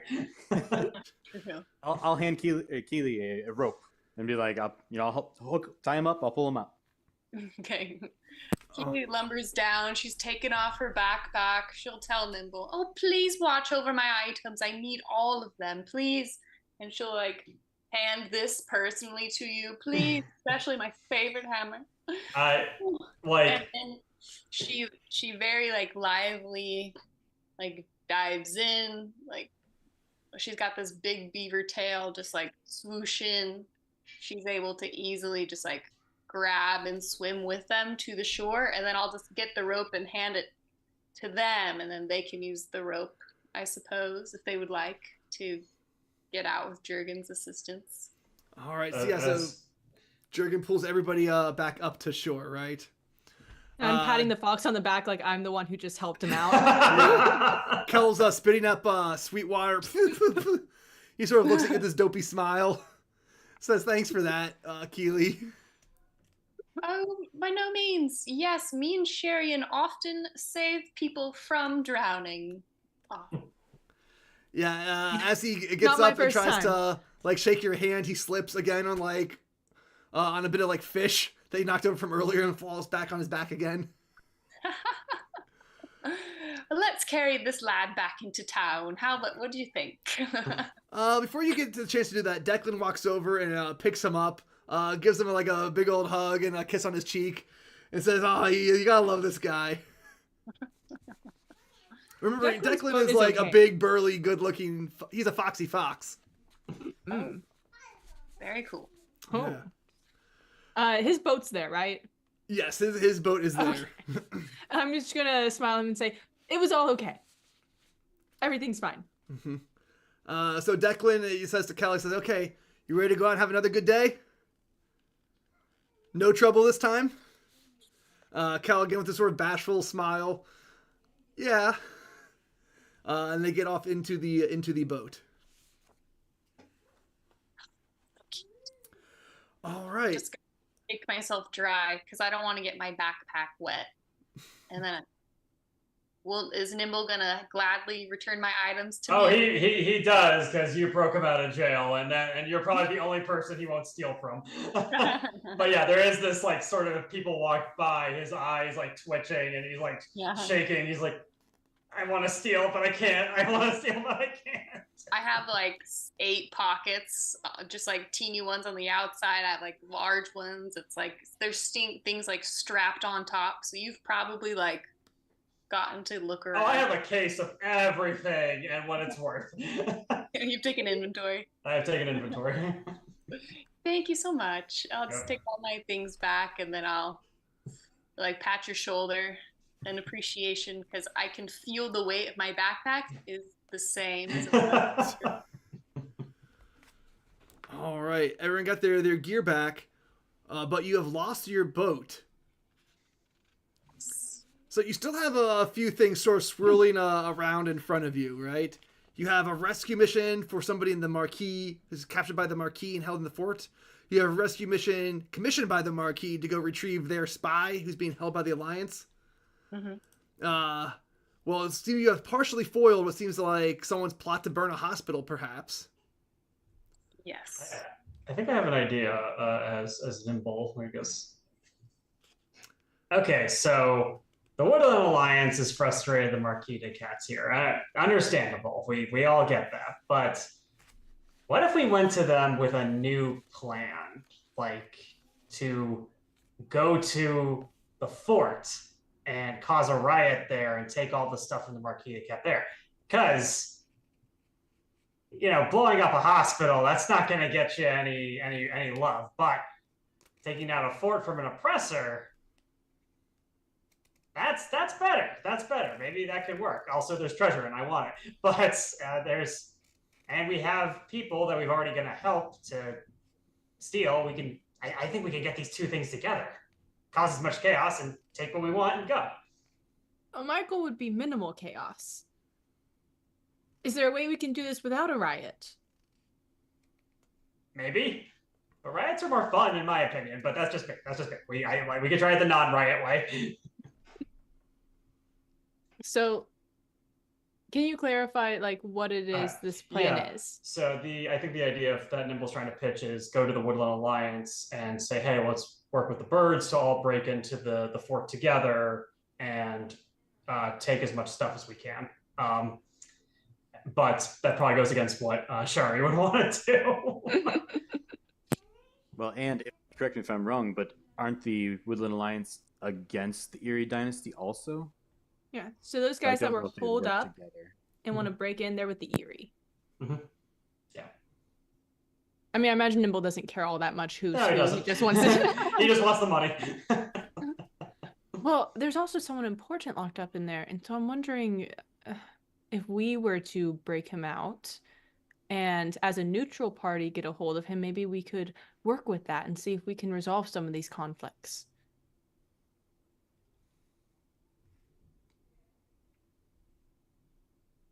Yeah.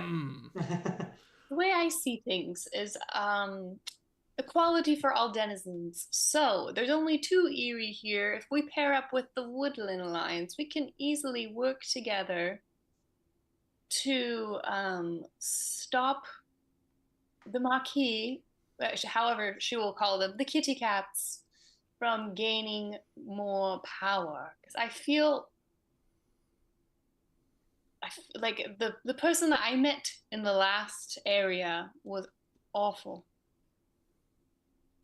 And I don't want the next person to work every denizen to the bone for their own gain. No matter how kind and soft his mummy might be, he might also be a tyrant. And I don't trust the birds, but I do trust the people, because the people will help the people. So she's trying to think of like the overarching thing, like if we get the two birds in with the Woodland Alliance, we can overtake the Marquis in the area, but then just like get rid of those birds. So she's thinking of like this whole revolution situation, and it's getting a little out of hand and too big. So she will simply go ahead with whatever the group decides, because it's quite paralyzing how many options there are. Yeah. Well, I think that's a good place we can take a break right now, ponder this for the next 10 minutes, and then we'll be back with the exciting, interesting, unforeseen conclusion of this adventure. Sound good? Sounds Yeah. good. All right, we'll be back soon.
All right, everybody, we are pretty much back. We got a all of a sudden our other player was able to join us.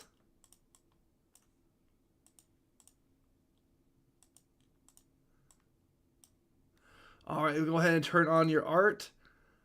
There we go. Everyone is next to their character piece, right? All of a sudden, you see Clip, your buddy, walking out arm in arm, shoulder to shoulder with the Matron d'Espion, or Matron Espion de Bois, right? The spy master. He is patting Clip on the shoulder, congratulating him, just like he did with you, Keely, about a job well done in the last clearing. He is so happy that you were able to catch the spy that was conspiring against the Marquis.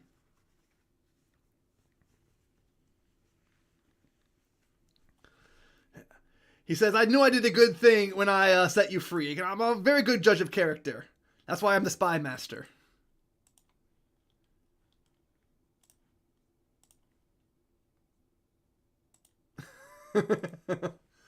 All right, so you are talking with the spy master Dubois, who has previously freed you from prison. So you're walking down the pier with him when you bump into the rest of your gang.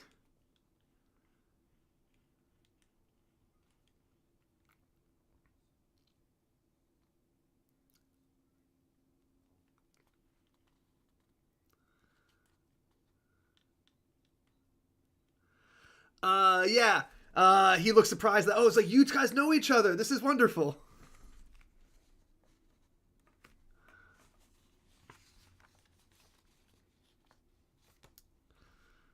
Mm-hmm. Dubois almost looks like this isn't like an awkward moment. He's kind of apologetic. He's like, not that I didn't think you could do it, but I was also telling Clip here about my friend going missing and hoping that you could rescue him. So Clip, Dubois was sort of guiding you around the fortress, giving you here's what I've been up to. And he says that he told you that one of his spies has been silent for the past 2 days. And he was asking if you could help track him down.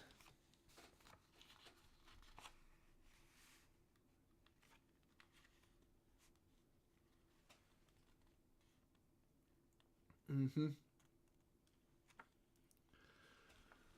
Okay. And so he says, I'll leave you to it. And then walk away. Cliff, while you were with Dubois up in the tower, up in the Marquis Fortress, someone else joined you for tea. You were joined by a bird wearing like really fine robes and a necklace. He was introduced to you as a guest. His name was Count Featherby. So while you were having tea with Count Featherby, before you met up with your party again, what sort of things do you think you were discussing?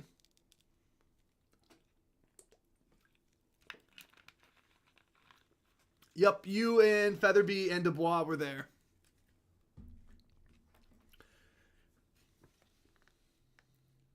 Mm-hmm.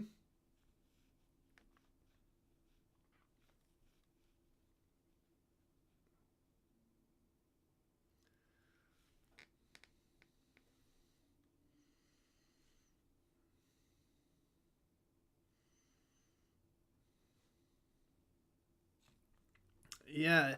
So Featherby wanted to know where you were from. Mm-hmm.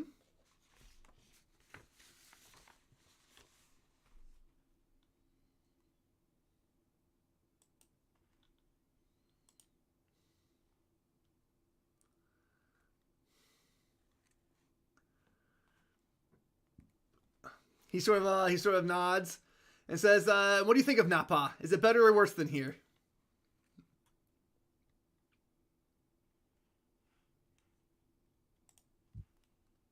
Because it's my homeland. I'm be biased towards my homeland. This is this is still foreign territory for me. But I do have more freedom here than I did back then. All right. So unfortunately, that whole time the player audio is muted. That's my bad running the show. So yeah, Oh, no. not a whole lot of a conversation happened. You and Featherby were just chatting, only a little bit. He was asking about where you were from, and you were giving him false information. And you and Dubois were just catching up about old times and how you were grateful that he freed you from prison and you owe him a favor. Yes. And so I would gladly, help him find his missing agent. Okay. And so Featherby sort of nods and he leaves and the scene concludes. So back with the entire party here. You are walking along the docks, having just lost your ship back to Declan, and seeing him getting ready to cast off with Kel Sweetgrass. Mm-hmm. You were debating the pros and cons of different courses of action in front of you. But now the time to act has come, right? And so in these moments, it's always a good idea not to follow your heart as much as follow your purse. Mm-hmm. So what is your course of action? I was thinking perhaps we can go and spy on where Nimble went. Maybe we can find the imprisoned or locate the spy, Mitchell Lambert, the mouse, and go from there. If the pirates are friendly, maybe we can have conversation. The pirates might have booty with the gold and precious things. I know Nimble's into that. And maybe we can bring the parties together in a good diplomatic conversation. I know Sherion's into that. And Clip has to repay. I'm just trying to have all of our interests go into one area. Not converting to the tree religion, by the way. I just want to make that clear. We'll see, my friend. We'll see. Jurgen can get all of them to believe in the great tree. Perhaps we can get all three of them together. We write letters from each of them, inviting the other to a discussion in one neutral place. So we invite the pirates, which will give us a chance to go see them and where they are, and we can invite the Marquis, and it's an invitation from the pirates, and we can also invite anyone else we think needs to be part of this discussion. And so we just make letters from each of them, from the one they'd be most likely to respond to. Count Featherby, perhaps. Okay. So do you want to I'm on walk the into a tavern and start writing those letters? Is that our best option? Yeah, I'm going to sit down very diplomatically and just try to write a letter that would use the voice of each party, inviting one of the others to a neutral space, but also make sure it sounds polite, like they're trying to work things out, but not be too unrealistic. Okay, so you find a public house somewhere in the harbor, and you sit down at a table and start scratching out letters to the rebel leader. Who do you say the rebel leader is? Dear. I think the rebel leader is a scrappy weasel. All right, so you think the leader in this area might be a weasel? Mm-hmm. So I think we miscommunicate here. I wasn't asking you to create the NPC. I was asking you to deduce who you think or how you're going to address the letter. That makes a lot more sense. Yeah. Well, the reason I'm saying that is because there already is a NPC card made. So I'm just going to say, I'm not going to put a name in there. Mm-hmm. I'm just going to be with all respects, and then comma, instead of an official address. And I'm going to hope I can figure out who this is supposed to go to. Okay. I'm deciding that's a problem for later. I'm just making it vague for now. So where's the proposed meeting place? Let's see, 'cause it's got to be somewhere neutral. And I'll also ask anyone hanging out with me for any of their ideas. I could help. Clip could actually help with that because he is well-mannered. So he has a good training from Dubois on mannerisms, social faux pas and what not to do, what to do as far as those letters go. Oh, excellent. Yeah. So, because you have that training, let's just say that attempt automatically succeeds, right? You do a very good job of forging a letter that sounds like it would be from the Spy Master and Astrid. So then I'll, excuse me, then I'll also ask if any of you know who the rebel leader is. If any of you are familiar with that person, or... Does anyone have connections here to that? No. I don't know. I do. I might be able to pull some connections. One of my moves is Friends Indeed, where I can seek out those who share my cause after arriving to a clearing, and might be able to glean some information from them. Oh, yeah, absolutely. So you do know a contact in the area, right? Or who someone is supposed to be. Now that you're racking your mind, it clicks all of a sudden. You have heard the name. You were thinking about that when they were talking to that kid. Birch, that sounds really familiar. You know Rose Birch. She is a rabbit and sort of a rebel hero. Oh, yes, Rose. Yes, we should go talk to Rose. Maybe she will have some more information that we can use to seem more legitimate. Yeah. What sort of rebellious heroic did you and Rose pull off together that you know her? Well, more that I've heard of her, and I've not interacted with her much myself, but just keeping an ear to the wind, and with all my clerical connections, I've heard of her and her exploits. All right. So not just the kid, but his big sister would be involved in the alliance. Okay, so family stick together makes sense. Mm-hmm.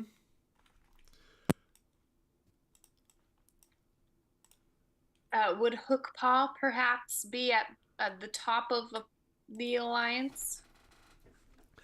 Based on the conversation, he seemed like he was a pretty serious person. Okay. And we know what he looks like. Mm-hmm. So what all factions, I think I just need a summary. What all factions are we working with, and who do we know leads which one? We, of course, have the cats with their marquee. Mm-hmm. And Astrid, she is the commandant here. You have the Alliance, which are also the pirates. You saw that one person, Captain Sparrowhook, is sort of a legend. And you also saw Hookpaw, which he looked like the enforcer type. Okay. And then there's the Eerie, who are interested in getting their count out. Yeah. Yes. And Count Featherby is here in prison, so that might be an easy letter to deliver. Mm-hmm. But in prison, he was like sort of like a royal prisoner, right? He was just like sort of confined to the tower. Gotcha. But still able to enjoy tea with Ronan. Do we want to bring the Eerie into this?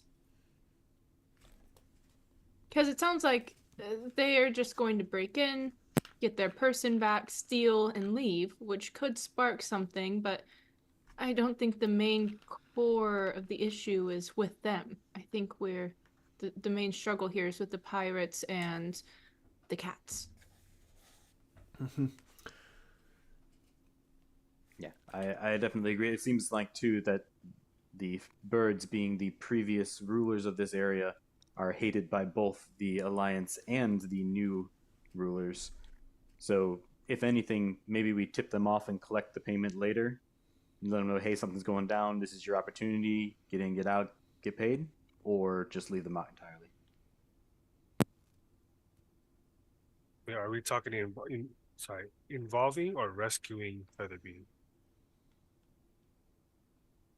I think we're talking about maybe just letting him stay a prisoner and tipping off the cats that there's a rescue plan brewing. I could see Or that. we just, either we tip him off or we leave it alone. That's kind of our options there. Because the Alliance doesn't really have anything to do with the Eerie right now, from what I can tell. Yeah. No, they don't. No. Not right now, yeah. All right, so as you are scratching out these letters, and you're just about to finish up, all of a sudden you hear a scream out in the street. As Mr. Delaware starts yelling at the top of his lungs in outright panic and anger and frustration. Your eyes are drawn to him. You peek outside and you see another ship on fire coming into the harbor. And this time it starts to keel over to one side, and the fiery mast and sails about to bump into the dock itself and some of the adjoining buildings. The whole ship is fallen over at this point, and the fire is quickly spreading across the dock. Mr. Delaware is going absolutely bonkers at this scene.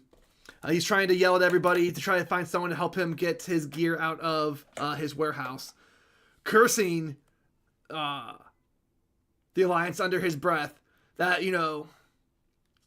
there's only 5 crates of swords on there. And that's only because the mine fell. 5 crates of swords, 90 crates of goods. This is what they do. Can I go over and try to calm him down? How would you like to calm him? Forcefully. Can I trip him and just cover his mouth and just drag him off to somewhere a little more quiet, more private? Yeah, absolutely. He's just a denizen. He has no real defense. So you managed to physically subdue him. But his panic is justified as this fire is now spreading across the pier. Is it just... Go for it. Is just him panicking, or is he spreading the panic to everyone else and the other denizens? People are definitely running at this point. They're running away. Some folks are trying to go over and figure out a way to help, like maybe start tearing down some buildings before the fire can spread. What do you guys want to do? I'll go ahead and he asked for people to help him clear out his warehouse. I'll go ahead and start doing that. Trying to carry large amounts of items out of there. Okay. Likewise. You have to start acting quickly because the fire is spreading. It'll be at his place very soon. Yeah. I will help, and I would like to read a tense situation to find out what the most valuable thing is in here. Oh, absolutely. That is with charm. That is a 9. Or is it with cunning? It's with cunning. Oh, it's a 10 then. Okay. So you can go ahead. You want to know what the most valuable thing is? The most valuable thing is, and You get 2 others I get 2 others from the read a tense situation bullets. What's my best way in and out? And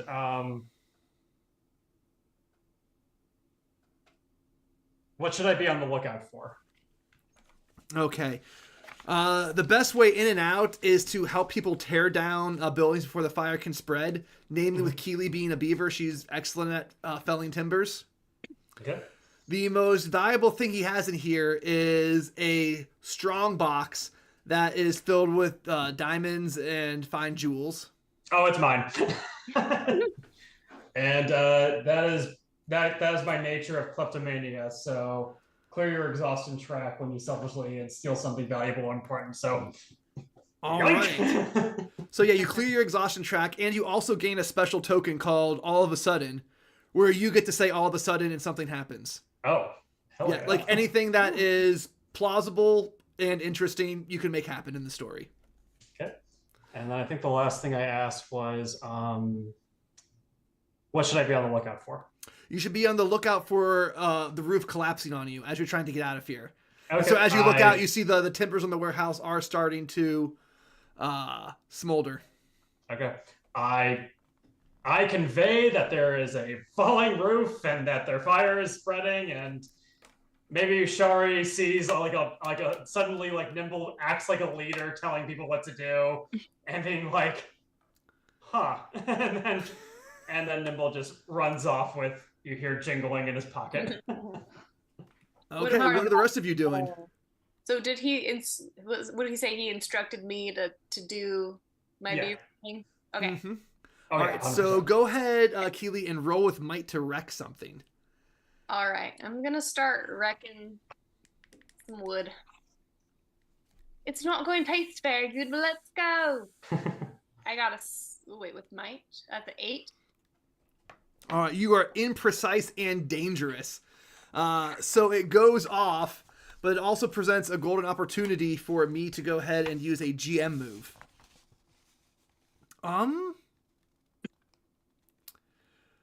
Okay. So yeah, we're gonna go ahead and turn that move back on you.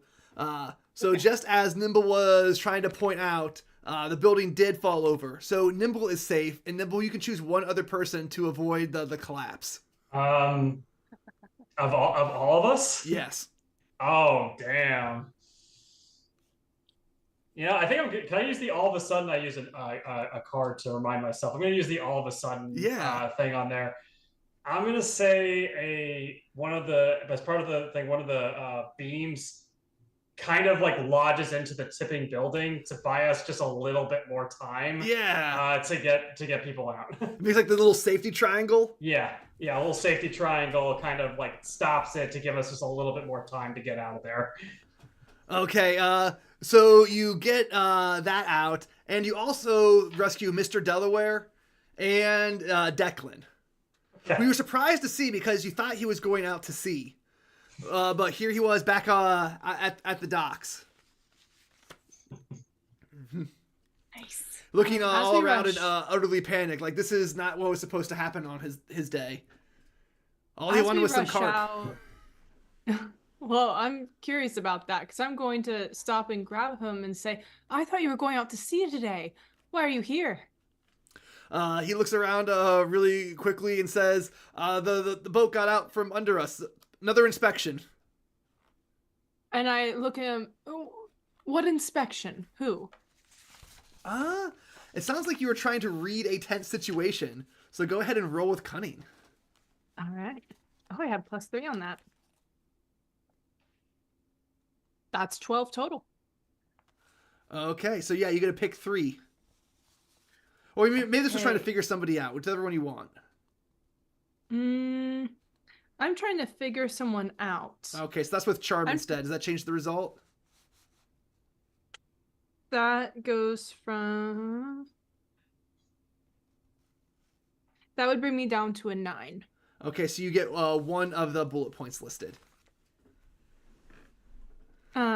Sorry, where can I find those? The basic moves, it's in the root folder. In which one? I'm trying to figure someone out. Yeah, so you get to choose from, is your character telling the truth? What is that character really feeling? What does that character intend to do? And what does this character wish you would do? Or how can I get the character to do something? Okay, and then let me also look at the tent situation real quick to see biggest threat, vulnerable. Yeah, I'm gonna try and figure him out. I want to see if he's telling the truth. I want to know if he's actually like if he's up to something or if his boat actually got taken. I want to try and figure out more about this situation. No, he is lying because he's trying to cover for someone. Yeah. He knows what happens to his boat and he doesn't want to reveal that information.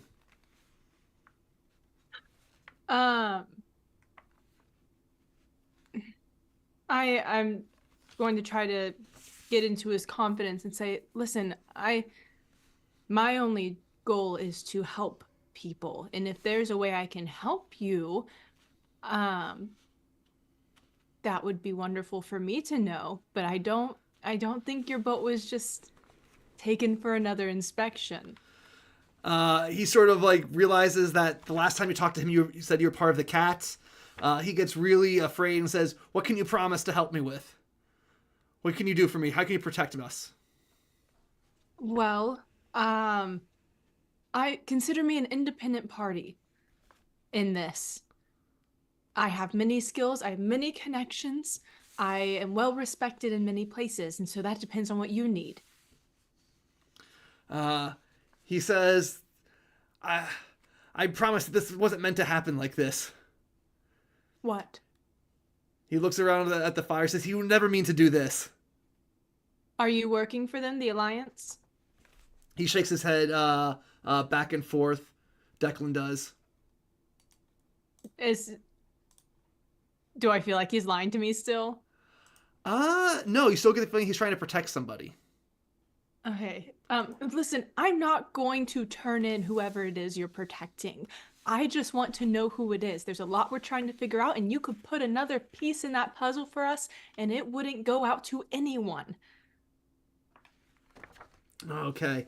So he is still, you unable to provide him with a satisfactory promise. He is still not really, convinced, right?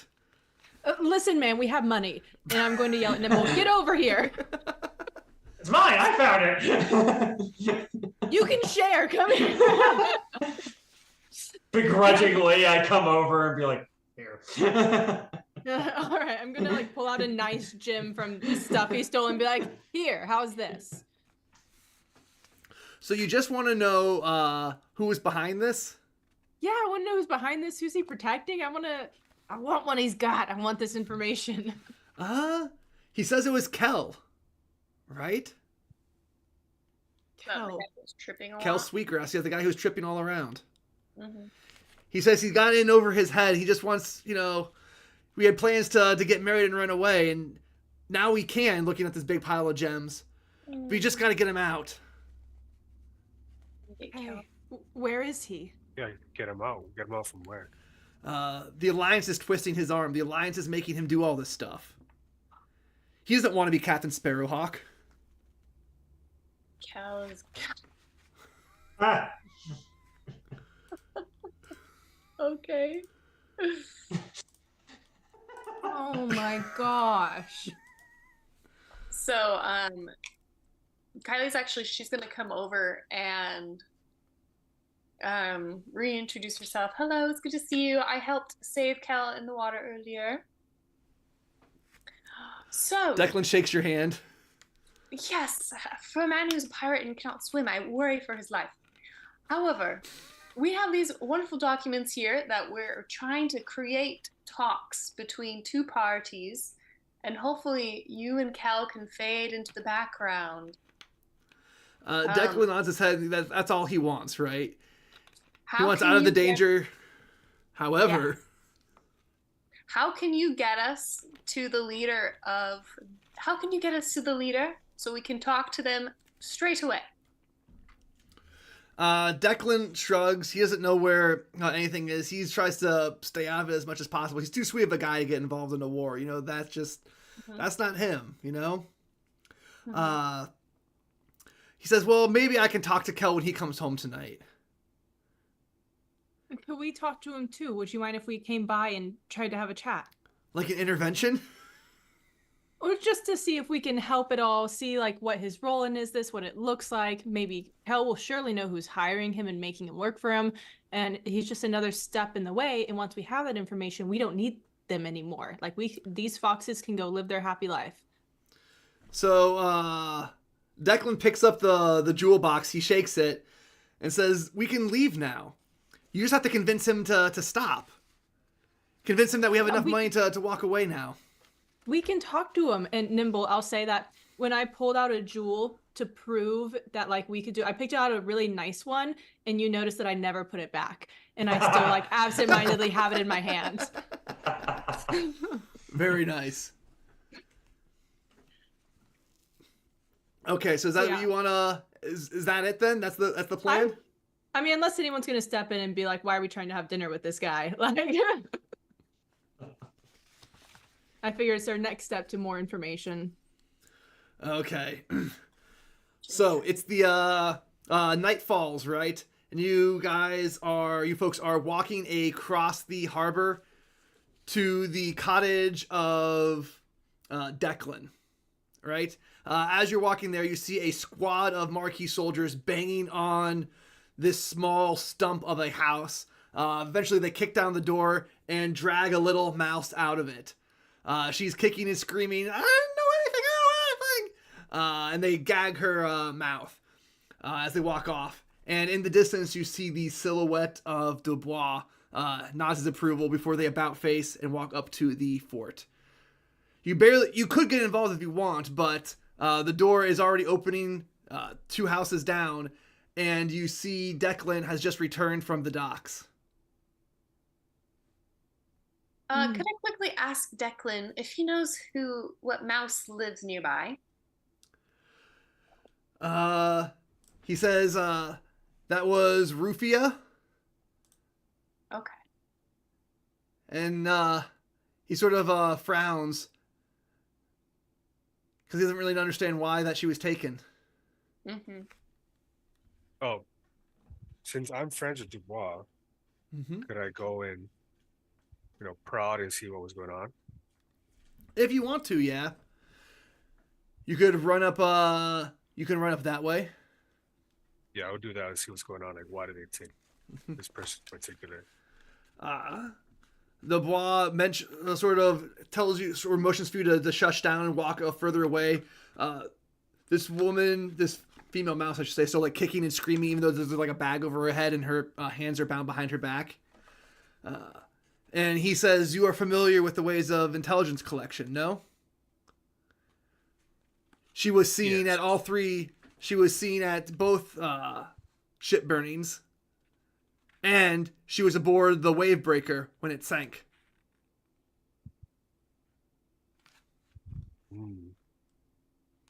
She knows something. And if she knows nothing, then people know, well, at least we're doing something. He sort of shrugs. Okay. Okay. No, I think I'll just let them go for now. I'll just fall back to the group and just tell them what's going on. Okay, so you have a quick group huddle before you walk into Declan's house. Okay. It's a little stump, so the room is round. There's a nice fire. There are only 2 chairs, so folks are going to have to stand. And Declan, tells you to wait. That second chair is going to be for Kel when he shows up. Yeah. And I've gathered flowers on the way as a little thanks for letting us come over, housewarming thing. Just give him a bunch of flowers to try and be polite since he's being so hospitable. Mm-hmm. So Declan wants to know what you think you're going to do. How are you going to convince Kel to give up this life? That you can protect him from the Alliance. That what they're asking for him isn't worth it. Oh, well, do you know more about his motivation for why he's in it in the first place? So he sort of shrugs back and forth and, gives you the lowdown. It's like, look, I love Kel. He's really sweet. He's really brave deep down inside, but he doesn't often get a chance to show it. People see how goofy he is and they underestimate the inner strength inside. And I think that this was his chance to do something cool. He's not a fanatic. He likes the way the Marquis has been treating us. He sort of looks around and you can see that there's, nice accoutrement inside the room. There's, gilded frames. There are pewter plates. Declan kind of shrugs and says, life is good now. So would you say that the Marquis has overall made this community better? People are peaceful here. Declan nods and agrees, right? And but do I know if that's necessarily true? That's up to you, I guess. That's your opinion. Well, here's how I think we could convince him. He has already done something very cool, so he has done it. What if we could convince him to give up important information about the Alliance, since he has insider information, to the Marquis? He could either have the protection of the Marquis or run away and go into hiding with you. And in that case, he's out of it and he's done something big and important, and he still gets that bit of excitement of the life on the run. Declan, sort of nods. You can tell that he is uncomfortable with that because the idea of, double crossing and betrayal and all the bloodshed that's going to follow doesn't sit well in his stomach. But I'm trying to make it sound very romantic and exciting. Yes. But seeing as how Kel's in a really tough spot, that's a big risk. He might be willing to take it. And so as you just say that, who should walk through the door but Kel Sweetgrass? Is this like an intervention for him? Like we're all Yes. sitting quietly in a room. Like Cal. He like walks in and he doesn't even like get to walk over and like, give his sweetheart a kiss. He's like, who are all these people in this room? What are you all doing here? And he tries to hang his coat up and it falls. And as it falls, it turns inside out and reveals like the bright red that is Captain Sparrowhawk's jacket. How do you feel about mining?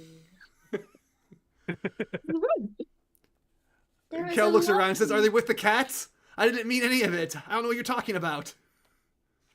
Oh, there's a lovely job out there for any woodland creature. You see, that mining town has currently gone to crap. And there are no cats. And there's no water. And there's no pirates. And this might be a nice place where you can elope and live a happy life. And if you still want some excitement, maybe take over the town. And you could run it in peace. Wouldn't that be so nice, Kel, to leave this place forever and still live an exciting life, but one that doesn't put your loved one in danger? Nimble, Jurgen, Chip, Clip, do you have anything to say to Kel? I mean, I don't know why we're going on all this. Let's just fake his death and be done with it. Declan looks like terrified at the thought. I said fake. All right. I think you were successful in getting him to say that this might be enough, right? That all the listens you gave to Declan sort of repeats over to Kel. That they've been good enough. You've lived a good life. Might be time to run away. He opens the jewel box, says we can get out of here. I give Nimble an apologetic look. If you can tell us directly where to find the leader of the Woodland Alliance, we will ensure you safe passage out of this town with no one finding out that you are the pirate that everyone is looking for. All right. It sounds like you're trying to persuade an NPC with a promise. Yeah. So go ahead and roll with charm. Oh no, I'm not farming. That's 7 minus 1. That's a 6. Okay. So they don't really see things your way, right? And then all of a sudden, at that moment, I'm going to go ahead and make a GM move and up the danger, right? Okay. The door bursts down, and who should it be but the Master Spy and another squad of Marquis soldiers. Okay. They are looking around. They see your group. They see the two foxes there. And Dubois demands, what's going on? Why are all these people meeting in the dead of night? I want to step in and then try to convince them to step outside and tell them that this is part of the plan. Just, I need you guys to back off. guys are Go reading ahead the and... plan. It sounds like you're trying to trick an NPC. So go ahead and roll with Yes. cunning. Roll with cunning? Okay, sweet. I have a 9. Okay, so you get to... Okay. They hesitate and you shake their confidence. They stumble and you gain a critical opportunity, or they overreact and you get +1 on your next roll. I want to have them overreact. Okay. I want to react to like overcompensate. Oh shoot, I'm so sorry. Yes. So they look around real fast and that's exactly what they do. Like, oh no, I'm so sorry. And they move out, but you can see through the window pane the outline of the cat soldiers. They're still just right outside the door. At this, you look down and Kel has peed his pants out of fear, right? Come on, Cal. The Kel, it's time. I think the jig is up. We have to move you to where's it at? Where was the last location we at? The crossroads. The crossroad. We can move you to a safe house. Safe house. At the crossroads. The turtle Right. shell. The turtle shell. The Yes. turtle shell. Mm-hmm. I heard there's fireworks there. Okay. So Kel, he sort of like nods, but now the immediate question is, how is he going to get out of this immediate jam? Declan is begging you to think of a way out of this, because at this point of view, this is his worst fear come true. The Marquis right outside the door, about to take his lover.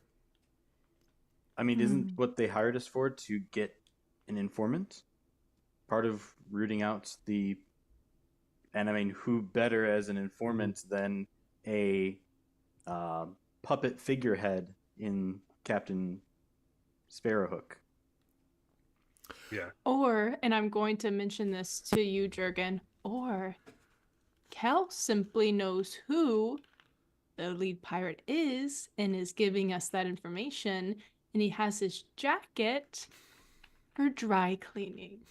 If they even saw it. Maybe we don't mention the jacket.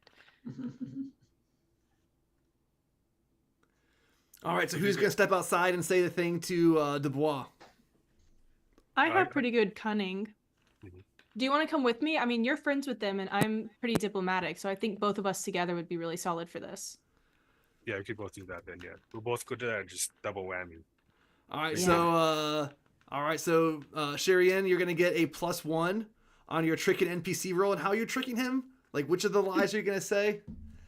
I'm going to say that, like, so That's I'm not sure why you're... Kel's like, oh, he's going to be a duplicate. He's going to look just like Captain Sparrowhook. Or you're going to say that, oh, he's going to lead us to him, and here's the proof, because we have his jacket.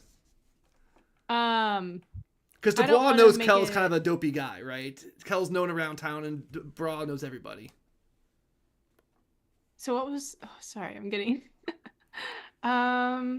I don't want to make it... I want to try and separate him as much as possible. So I don't want to make it sound like he knows the guy personally. I Mhm. want to make it sound like we're setting him up to be like him. And that's why I'll bring out the jacket and say, like, hey, we got this made. Like, there's this whole plan in place. And if you're hanging around and there's any spies around, someone might know that something's up here. And so if you could make it look, and I'm going to turn it around like I'm requesting something of them, like they're helping us. If you could make it look like you were just doing your rounds and we were having a party, that would be really helpful, actually.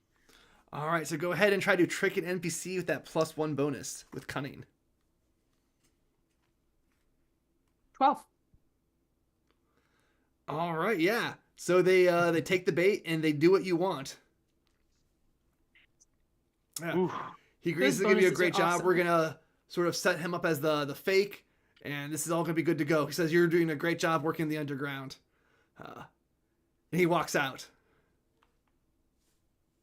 In the background, you see Nimble with ketchup and like a fake dagger. Okay, so here, oh, somebody else. Okay, he puts it all back. Okay, cool. So we'll cut there. How's our next scene start? What's next on the agenda?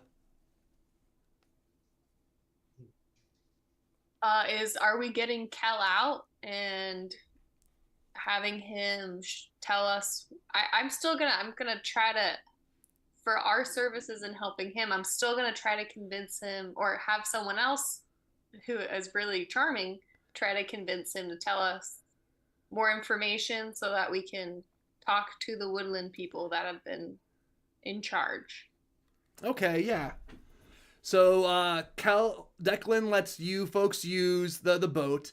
Kel's in the back navigating you, pointing your way to the sea caves. Okay, sea caves. Mm-hmm. And this is where Nimble swam. Yes. Okay. Mm-hmm. He says right in there, he says the boss is Saffron. Okay. Saffron is what animal? Saffron is a rabbit. Okay. He says These the names number are 2 is great. Hookpaw. Okay. I think we saw him. Mm-hmm. Now he says, I'm going to drop you off here. And then I'm going to wait right here, and you're going to guarantee me safe passage to the next city, to the next clearing. You got it. So all I got to do is wait right here. If it looks bad, you're welcome to flee. Declan looks, very, very nervous this whole situation. But Kel nods back at you folks. perhaps you can go up to. No, the burrows have cats. The crossroads is the best place, ran by the Woodlands Alliance, I think. He nods. He can't make it through the woods on his own. That's why he needs your folks' help after this is all done. Gotcha. Should we set a rendezvous point? Does anyone Yeah. have a suggestion? Maybe as a thief, I know of like certain like sort of bandit hideouts and stuff that like he could maybe like hide out in. And I'll tell him with one that's like the nearest by. Yeah, perfect. There's like a hollowed out stump you can go, and underneath there's a little burrow. Yeah, definitely. Perfect. Okay. And so they row away. They leave you in the knee-deep water, walking into the sea cave. Who's in front? So what exactly is the plan here? I'm sorry, I was a little vague on that. What are we here to do? Are we here to deliver the letters? Now that we know who to address them to? Yeah. Okay. I'll take up the rear in case anyone slips and needs help swimming. I don't know how watery or traverse this might be. I'm going to be using my echolocation in this dark, dank place to make sure we're navigating well and not tripping over anything big. And so I'll take the front to try and lead us in a good direction. Okay. So, with your echolocation in the dark, you see a group of guards, an alliance band blocking the way further into the cave.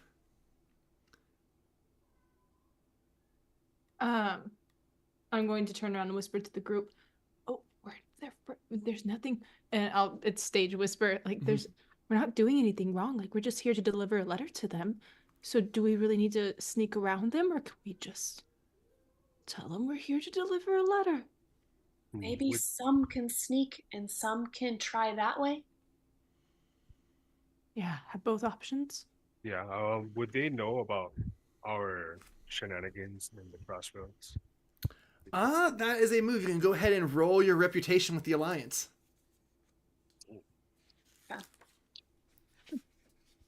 Wait, what am I rolling? Your reputation. It's the bottom of the page.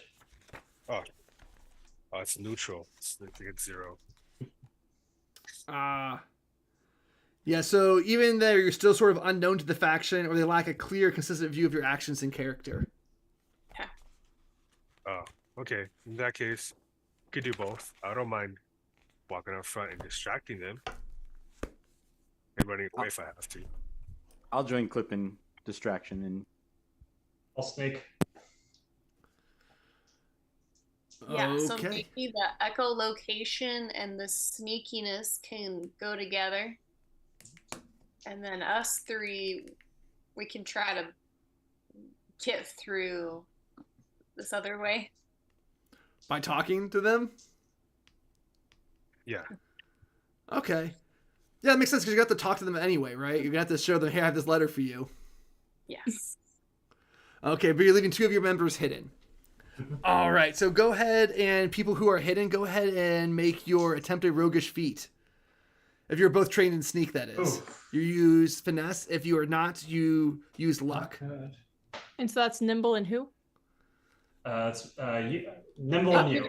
If you would like to go to help him echolocation sneak better, I thought maybe that would give the best option. Yeah, that makes sense. So which 2 are we doing?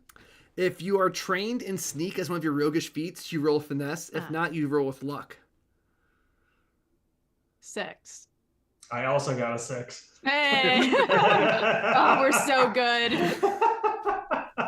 All right. Oh, these dice have have the- been fickle tonight. But we Yeah. feel so confident about it. Like you and I both were like elbowing each other because like we feel like we're being so sneaky right now, and like we're. I making imagine we no both put noise. burlap sacks over our heads and be like, perfect. They can't see us. Okay, so like we're before snickering a little. before that consequence comes to bear, the rest of the party walks up to the guards and starts talking to them. What do you say? I'm gonna. I don't know. Is there like a secret knock we're supposed to do? You remember it from the last session, right? The secret knock to get into the turtle house. Yeah. So, how did I go? It was the Uh, Mario knock. Da-da-da. Oh yeah, there you go. So I made it up. Sorry, guys. Sorry. I mean, the Woodland Alliance made it up.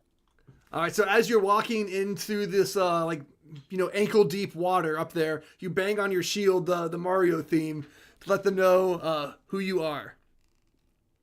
They respond by the Underground World theme, bump, bump, bump, bump, bump, bump, on their shield. So you have to call in response knowing that you're both friendly folks. Master. So walking up, they sort of look you once over, and they don't recognize you as from this particular band. Say, who are you? What are you doing here? Who sent you? Oh, where's my notes? I had it. Oh, it's the name. You heard what happened at the mine? They nod. Wonderful victory for the cause. Yes, that was us. That was us. You! Yes. Are you the explosive expert? Dear friend, I simply spilled all the oil and he lit it ablaze. They sort of like nod, like look back and forth at each other. Says, "We're glad you're here. We have a job for you. Come. Lovely. Just one thing. Oh, Don't disturb the prisoners. how might we disturb them? Just leave them alone. We're gonna walk past them in a little bit." Sure, okay. We do have a couple other in our party that needed to use the restroom really quick, but they'll catch up with us shortly, okay? They look back and forth and say, "We best wait for them here because we don't want them to get lost." And as he says that, you folks who are trying to sneak, these giant snapper fish, you did take the wrong path, and giant piranhas come start munching on your ankles. Go ahead and each mark 1 injury by sneaking the long way around and getting hit. As you rendezvous with the party, the Alliance band leads you through the caves. Oh, that's surprising. The water goes from ankle high to about shin high, and then you pass 3 people sitting down. They are chained to the floor, and the water is slowly rising with the tide. Your guide sort of looks over, sneers at them, and keeps walking ahead, knowing that within a few hours they will all be drowned. So Are they cats or birds or... So one of them is a mouse called Abella Squeakworth. Okay. Go ahead and pull up her picture. She shouts out, help me. I didn't mean to do any of this. I'm not even involved. I don't know who these people are. Okay. Next to her is somebody that our party recognizes, even just briefly, as Rose Birch. An Alliance hero who is shackled down. She is looking stoic, not saying anything, just sort of giving the 1,000-yard stare out into the distance. Doesn't even acknowledge your presence as you walk by. So I'm looking at this picture of Abella. I see a little chip in her ear. Does this remind me of the description of that spy that we're supposed to be locating? As you are looking at her, your eye goes to the last person over, thinking about that. And then Mitchell Lambert, who exactly matches that description, is the third person down. He sort of looks at you, gives a sort of flirtatious wink to the best looking person in the group from his point of view. And sort of, taunts out to your guards, right? Says, if you let this happen, it's going to be me. It's going to be you next. You could at least give me some cheese to munch on. Goodness, you ever heard of a last meal? Oh, and when he says that, can I bust out a piece of cheese and secretly stuff in a lockpick and toss it in? Go ahead. Are you trained in pickpocket or sleight of hand? No, just sneak. That's it. All right, so you're trusting fate that you can toss the cheese to them without the guards noticing. So go ahead and roll with luck. Can I try to help him? How would you help? Make a distraction? What kind of distraction? The best ways to fake a death are, and I just like start going off with all these different ways on how to like the different types of tools you need, and just kind of going everything. It's really important for this kind of work. I'm trying to like just make as much noise as possible. Okay, so go ahead and mark exhaustion Fair enough.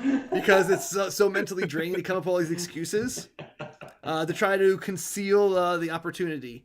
All right, so I have like a 90-second monologue about different types of ketchup. you like put your arm around both of their shoulders. Yeah. All right, so Clip, go ahead and trust fate.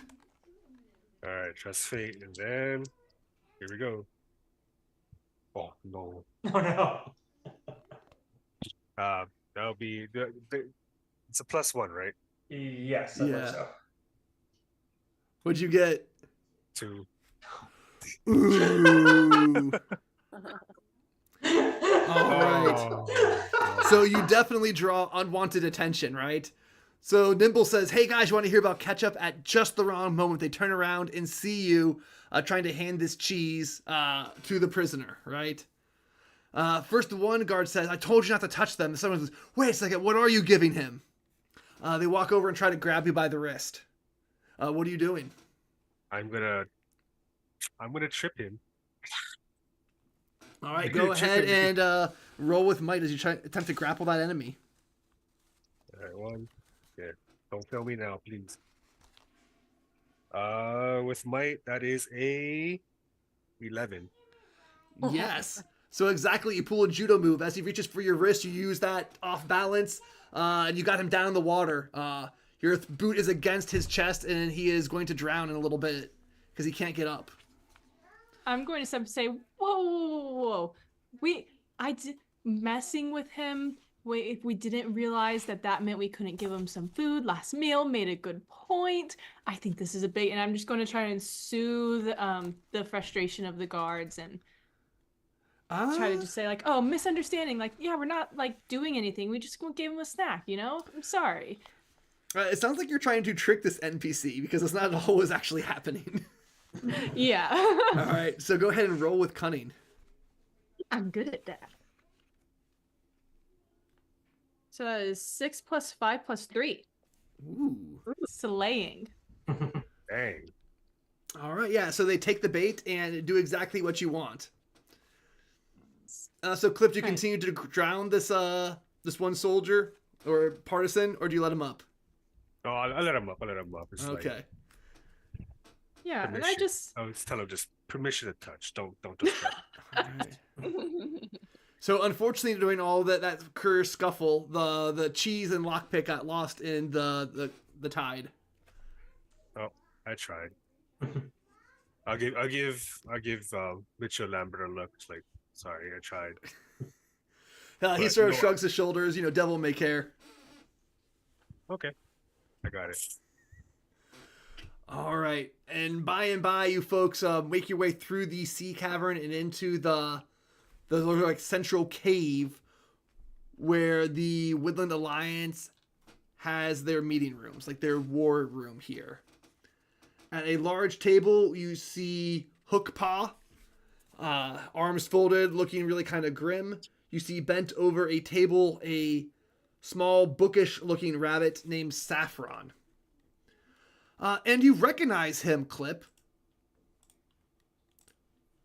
You saw Saffron in the tower, but there he was just being a bookkeeper and chatting about the funds that went missing in the shipwreck. Whoa. Wait, he was. Wait, whoa, hold up. Wait. The inside guy. Okay, so Saffron is the double spot? What? Yeah, you saw Saffron in the Marquis Fort acting as their bookkeeper treasurer, complaining about the gold that went missing that was on the Wavebreaker ship. And now you see him here next to Hookpaw, acting as the leader of the Woodland Alliance. Oh, do they immediately see me? Yeah, he sees you and sort of scowls as though he's trying to place you. You have a moment to act before he comes to a conclusion if you want to lie to him.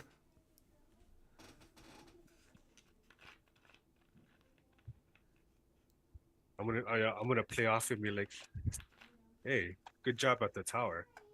I barely recognize you." He sort of nods. Wants to know how you got in here. The Alliance, the guardsmen will tell him their story and leave you the opening to make the next move. Well, you see here, in the nearby Crossroads neighborhood, we helped topple the kitty cats. You see, they weren't doing very well there, and it seems as though they're not doing quite well here. However, we have an opportunity for diplomatic relations. Do you have an interest in hearing those? So Hookpaw starts to go off the chain, right? Even though when addressing him, he starts like cursing the Marquis, saying, "How could I possibly negotiate with them? What peace do I want with those assholes?" Right? But Saffron holds up his hand and Hookpaw shuts up. All right. Can I read a tense situation? Absolutely. Okay. Awesome. So that's with cunning. Okay, that's 12. All right, so go ahead and ask 3 questions. Okay, I'm gonna ask.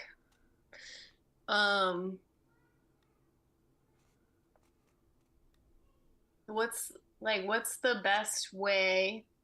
Well, it says like in or out or through, but can I adjust it to like what's the best way to like approach this persuasion? Okay. So Saffron is an absolute radical. He was the one who had plotted to burn the hospital down because it was making the clearing more sympathetic to the Marquis. Okay. The people are thinking, they this is helping they were them. going It's to from the burn it. Marquis, so we're going to take it away. So they want them to just be absolutely looking bad so that they Yes. can be looking good. He wants them out of here no matter what the cost. He's an absolute fanatic. Okay. So that's probably your best angle to approach him at. Fanaticism. Mm-hmm. I was gonna ask, like, what's the best way we could also negotiate the release of one or any of the prisoners, if possible? If you bring evidence who the real spy is, who will release the other 2 suspects. Okay, fine. And the last thing, I know who's in control. Is there anything in the surroundings that I should be aware of and looking for? That if he wanted to, he could blow his whistle and 2 more bands of fighters will rush in and attack you. So we're surrounded. Okay. So I'm going to give this information specifically to Sherian so that she can get a +1 for any of the negotiations that I know that she's planning to have with them. And I'll tell, just like very, very quietly under my breath in the back, be like, absolute radical. Lean towards very insane ways of convincing, and he loves hard evidence. And then I'll just like fade backwards and let the crew kind of do their thing. I'll step forward and say, "Well, have I got an opportunity for you?" And I'll try to shake his hand and be very diplomatic, of course, and very polite. He's responsive to your courtesy. Yes. So,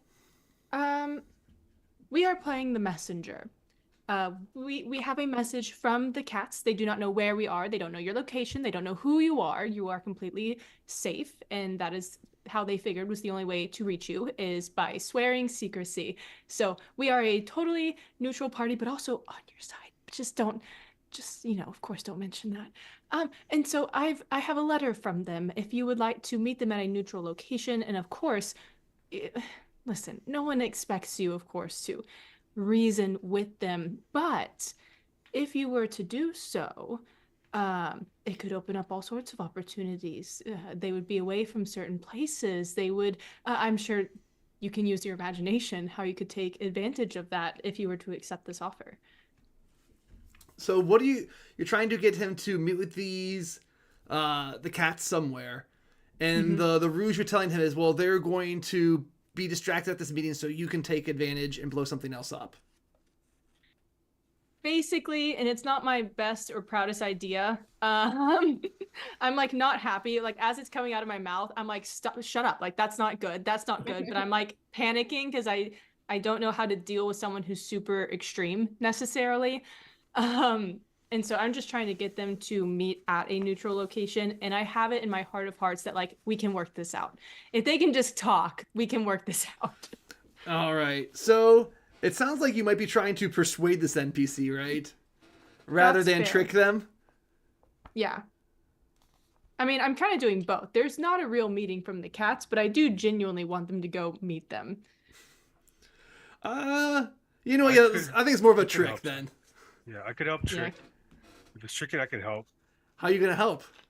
I'm gonna use ruffle up my fur and stuff to make myself look like a cat, and then say I can organize the place to be neutral, and then just shake it all off till it comes back to my raccoon dog face. He nods. It's like, okay, this could be worthwhile. This could be just the opportunity we've been waiting for. Saffron is deep in thought. He starts plucking at his whiskers.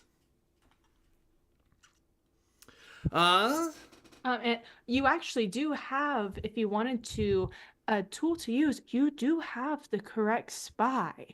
And if you were not to kill him, but to use him as a pawn to perhaps gain some power or control. Of course, like I said, these are your plans, but I'm just thinking you have the right guy. So he sort of nods for a second and says, yes, and who is that? I'll step in and say, well, he can't be used if his identity is given away. And I'm really good at re-education as I show my sword.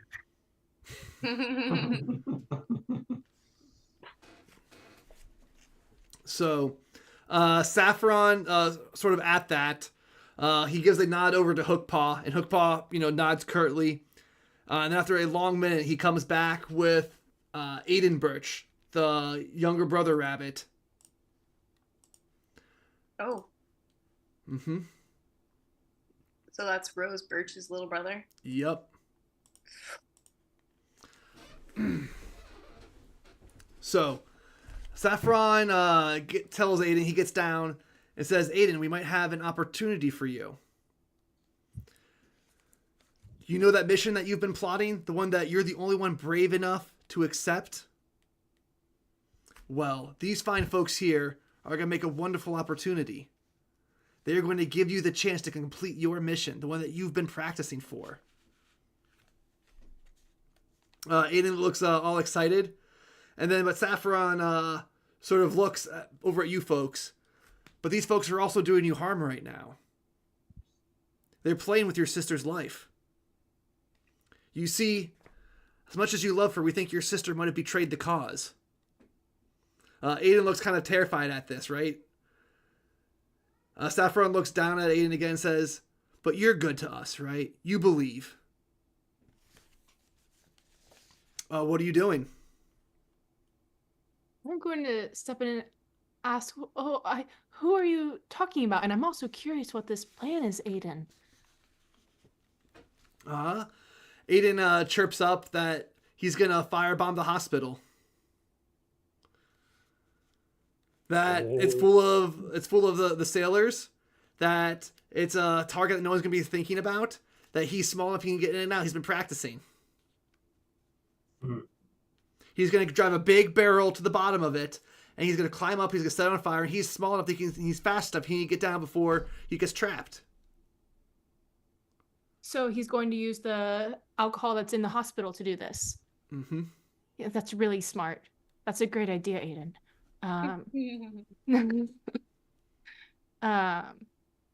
And who's this sister? Yeah, he looks up at Saffron before he starts answering that his sister Rose was a big hero. That she's fought for the Alliance for many years and won many battles, and she's been completely loyal. That it must be a mistake. That she would never do anything to hurt the cause.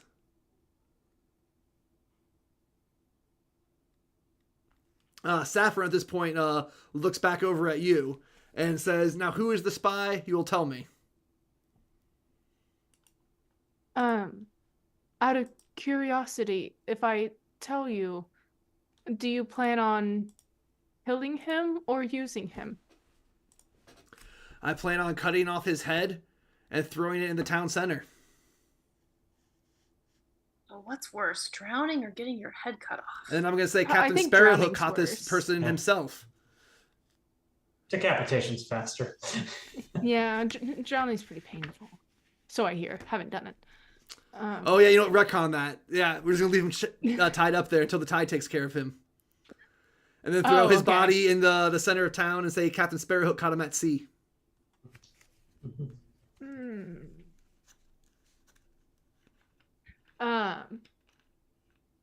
Sharian is clearly like pretty stressed right now.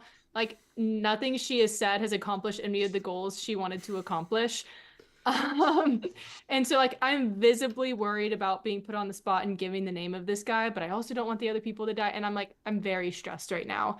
I don't know. Do any of you have anything you can say or do? I have nothing but bad ideas. Someone else take it. A bad idea might be good right now. Shoot. What did this spy have on him when he was caught? Saffron knows that there was a spy because someone moved his journal around. Oh, okay. Oh.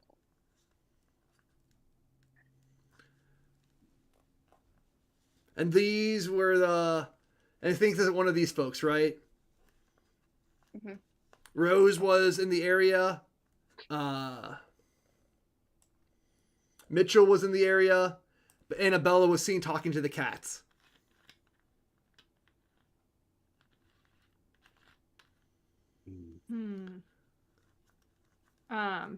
So Saffron is more than okay with having Hookpaw just kill all three of them. If it means sending a message. So I'm sort of like nodding and thinking, and I'm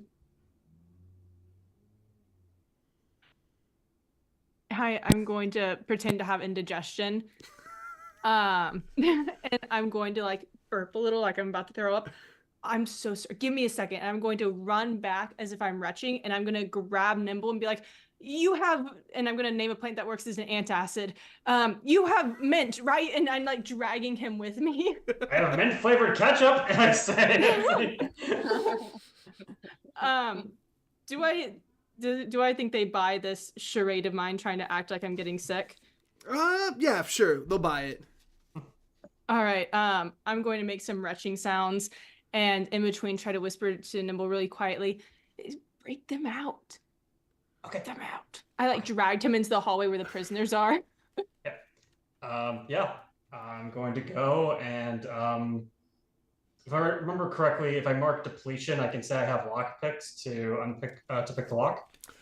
You know what? Yeah, because you already spent your one party's lockpick trying to throw in the cheese. So go ahead and spend a depletion to procure another one. Yeah, I imagine he has lock picks all over him. So I'm gonna go.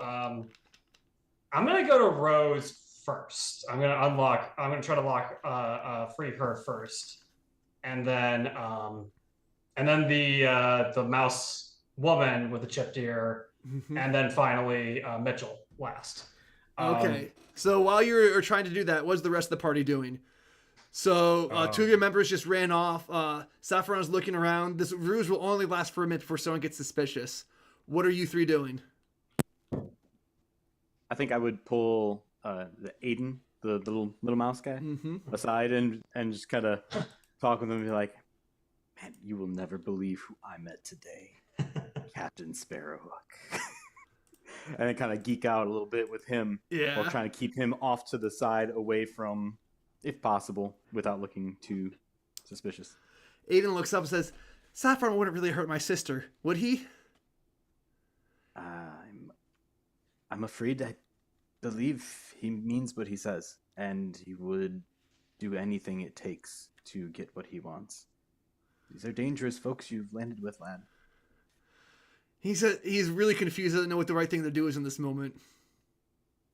He's looking for a grown-up for advice. Unfortunately, the closest thing. I panicked and ran away, so... Like, got any of those fire bombs on you right now? He reaches the area into his thing and pulls out a couple of Molotov cocktails.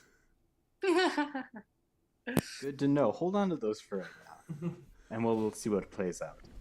Okay, so we get one lock opening started with Rose. Rose sort of looks up at you. Okay. Your brother's in there, and they are telling a lot of lies and a lot of things. And obviously they captured you. I don't know how you feel about that, but your brother's in there, and he wants to firebomb a hospital. So, you know.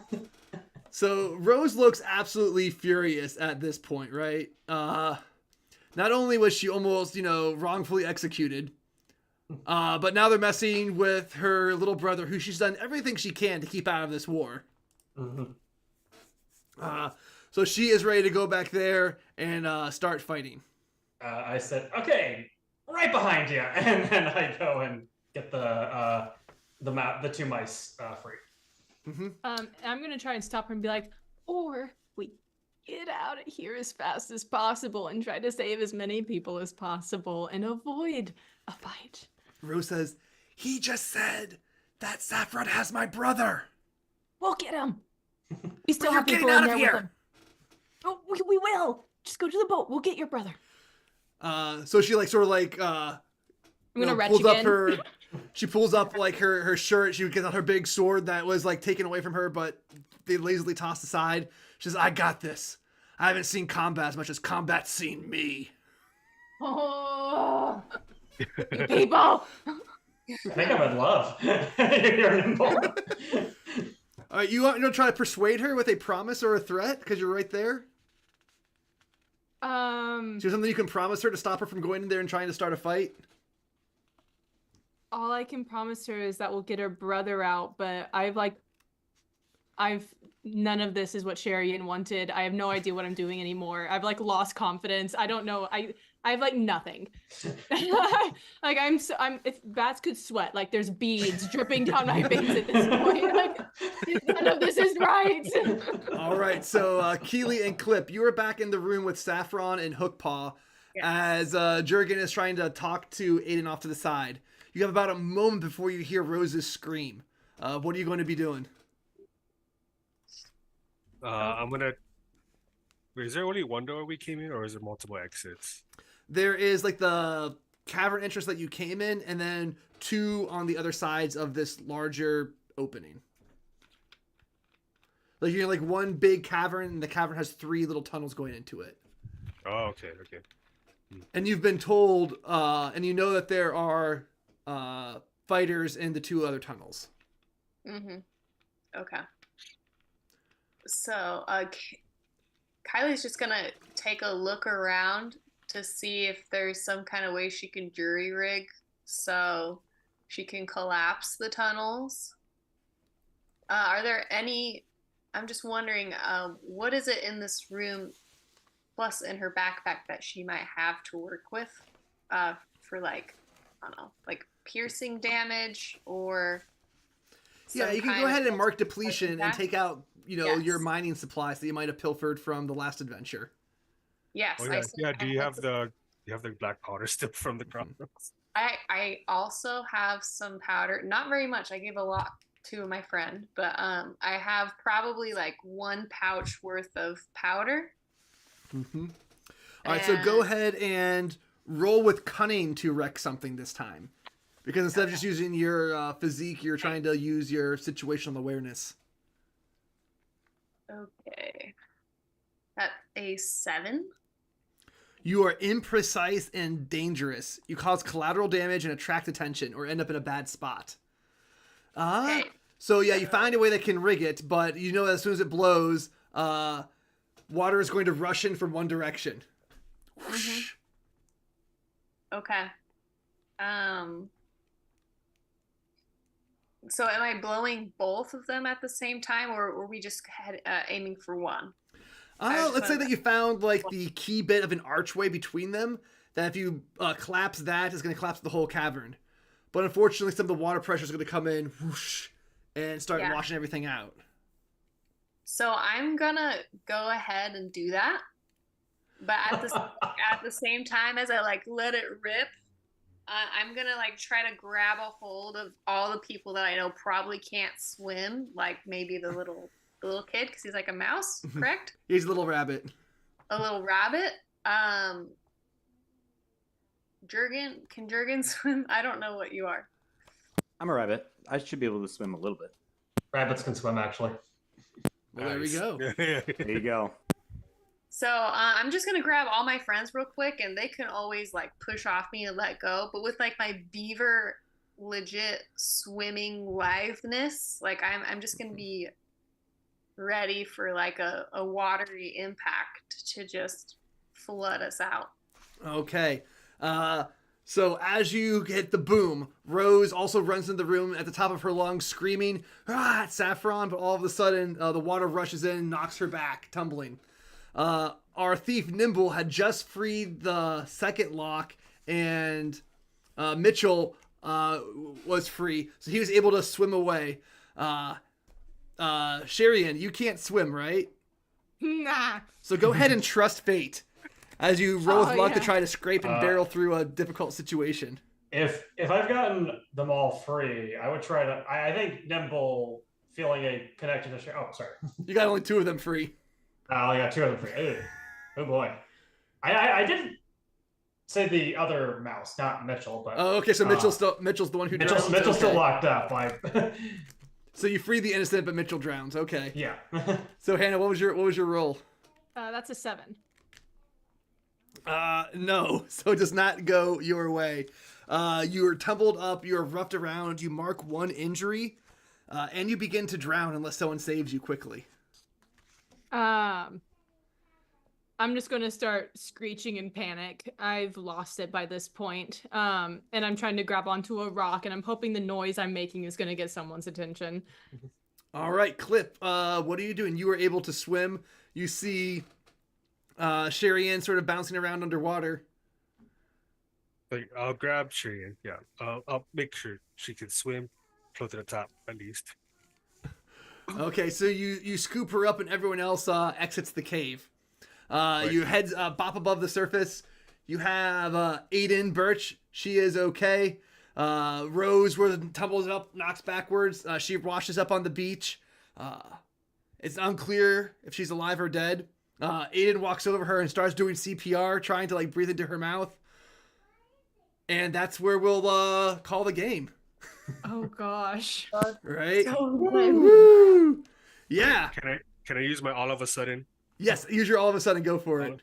Okay, so doing that washout, a lock pitch somehow washes into Mitchell's hands. He's like, "Huh," and he escapes. And he Yes. comes up with us. There you go. Oh my All right. gosh. So the spy escaped. It's unclear whether or not the hero is alive. Aiden seems like he is not going to go through with that mission after, he gets some sense knocked into him. And the Marquis are going to survive in the city. The rebel cell here got wiped out by you folks, and they're going to be the Marquis are going to go ahead and maintain control. Does Kel just see all of us just like plowing out with like water, or is he already gone at the Yeah, he's going to meet you at spot? the rendezvous point, and you folks Okay, are going to I have to wasn't guide sure. him to a clearing next time to start a new life. I was like, did we just plow right into their ship and destroy it? Okay, I'm glad that worked out. All right, yo, chat, thank you so much for joining us on this lovely adventure. Then we're going to leave the session up for about a week or so, and then we'll put it on my $1 Patreon, link in the description. If you want to play, there's still a few spots left. You can sign up below. So until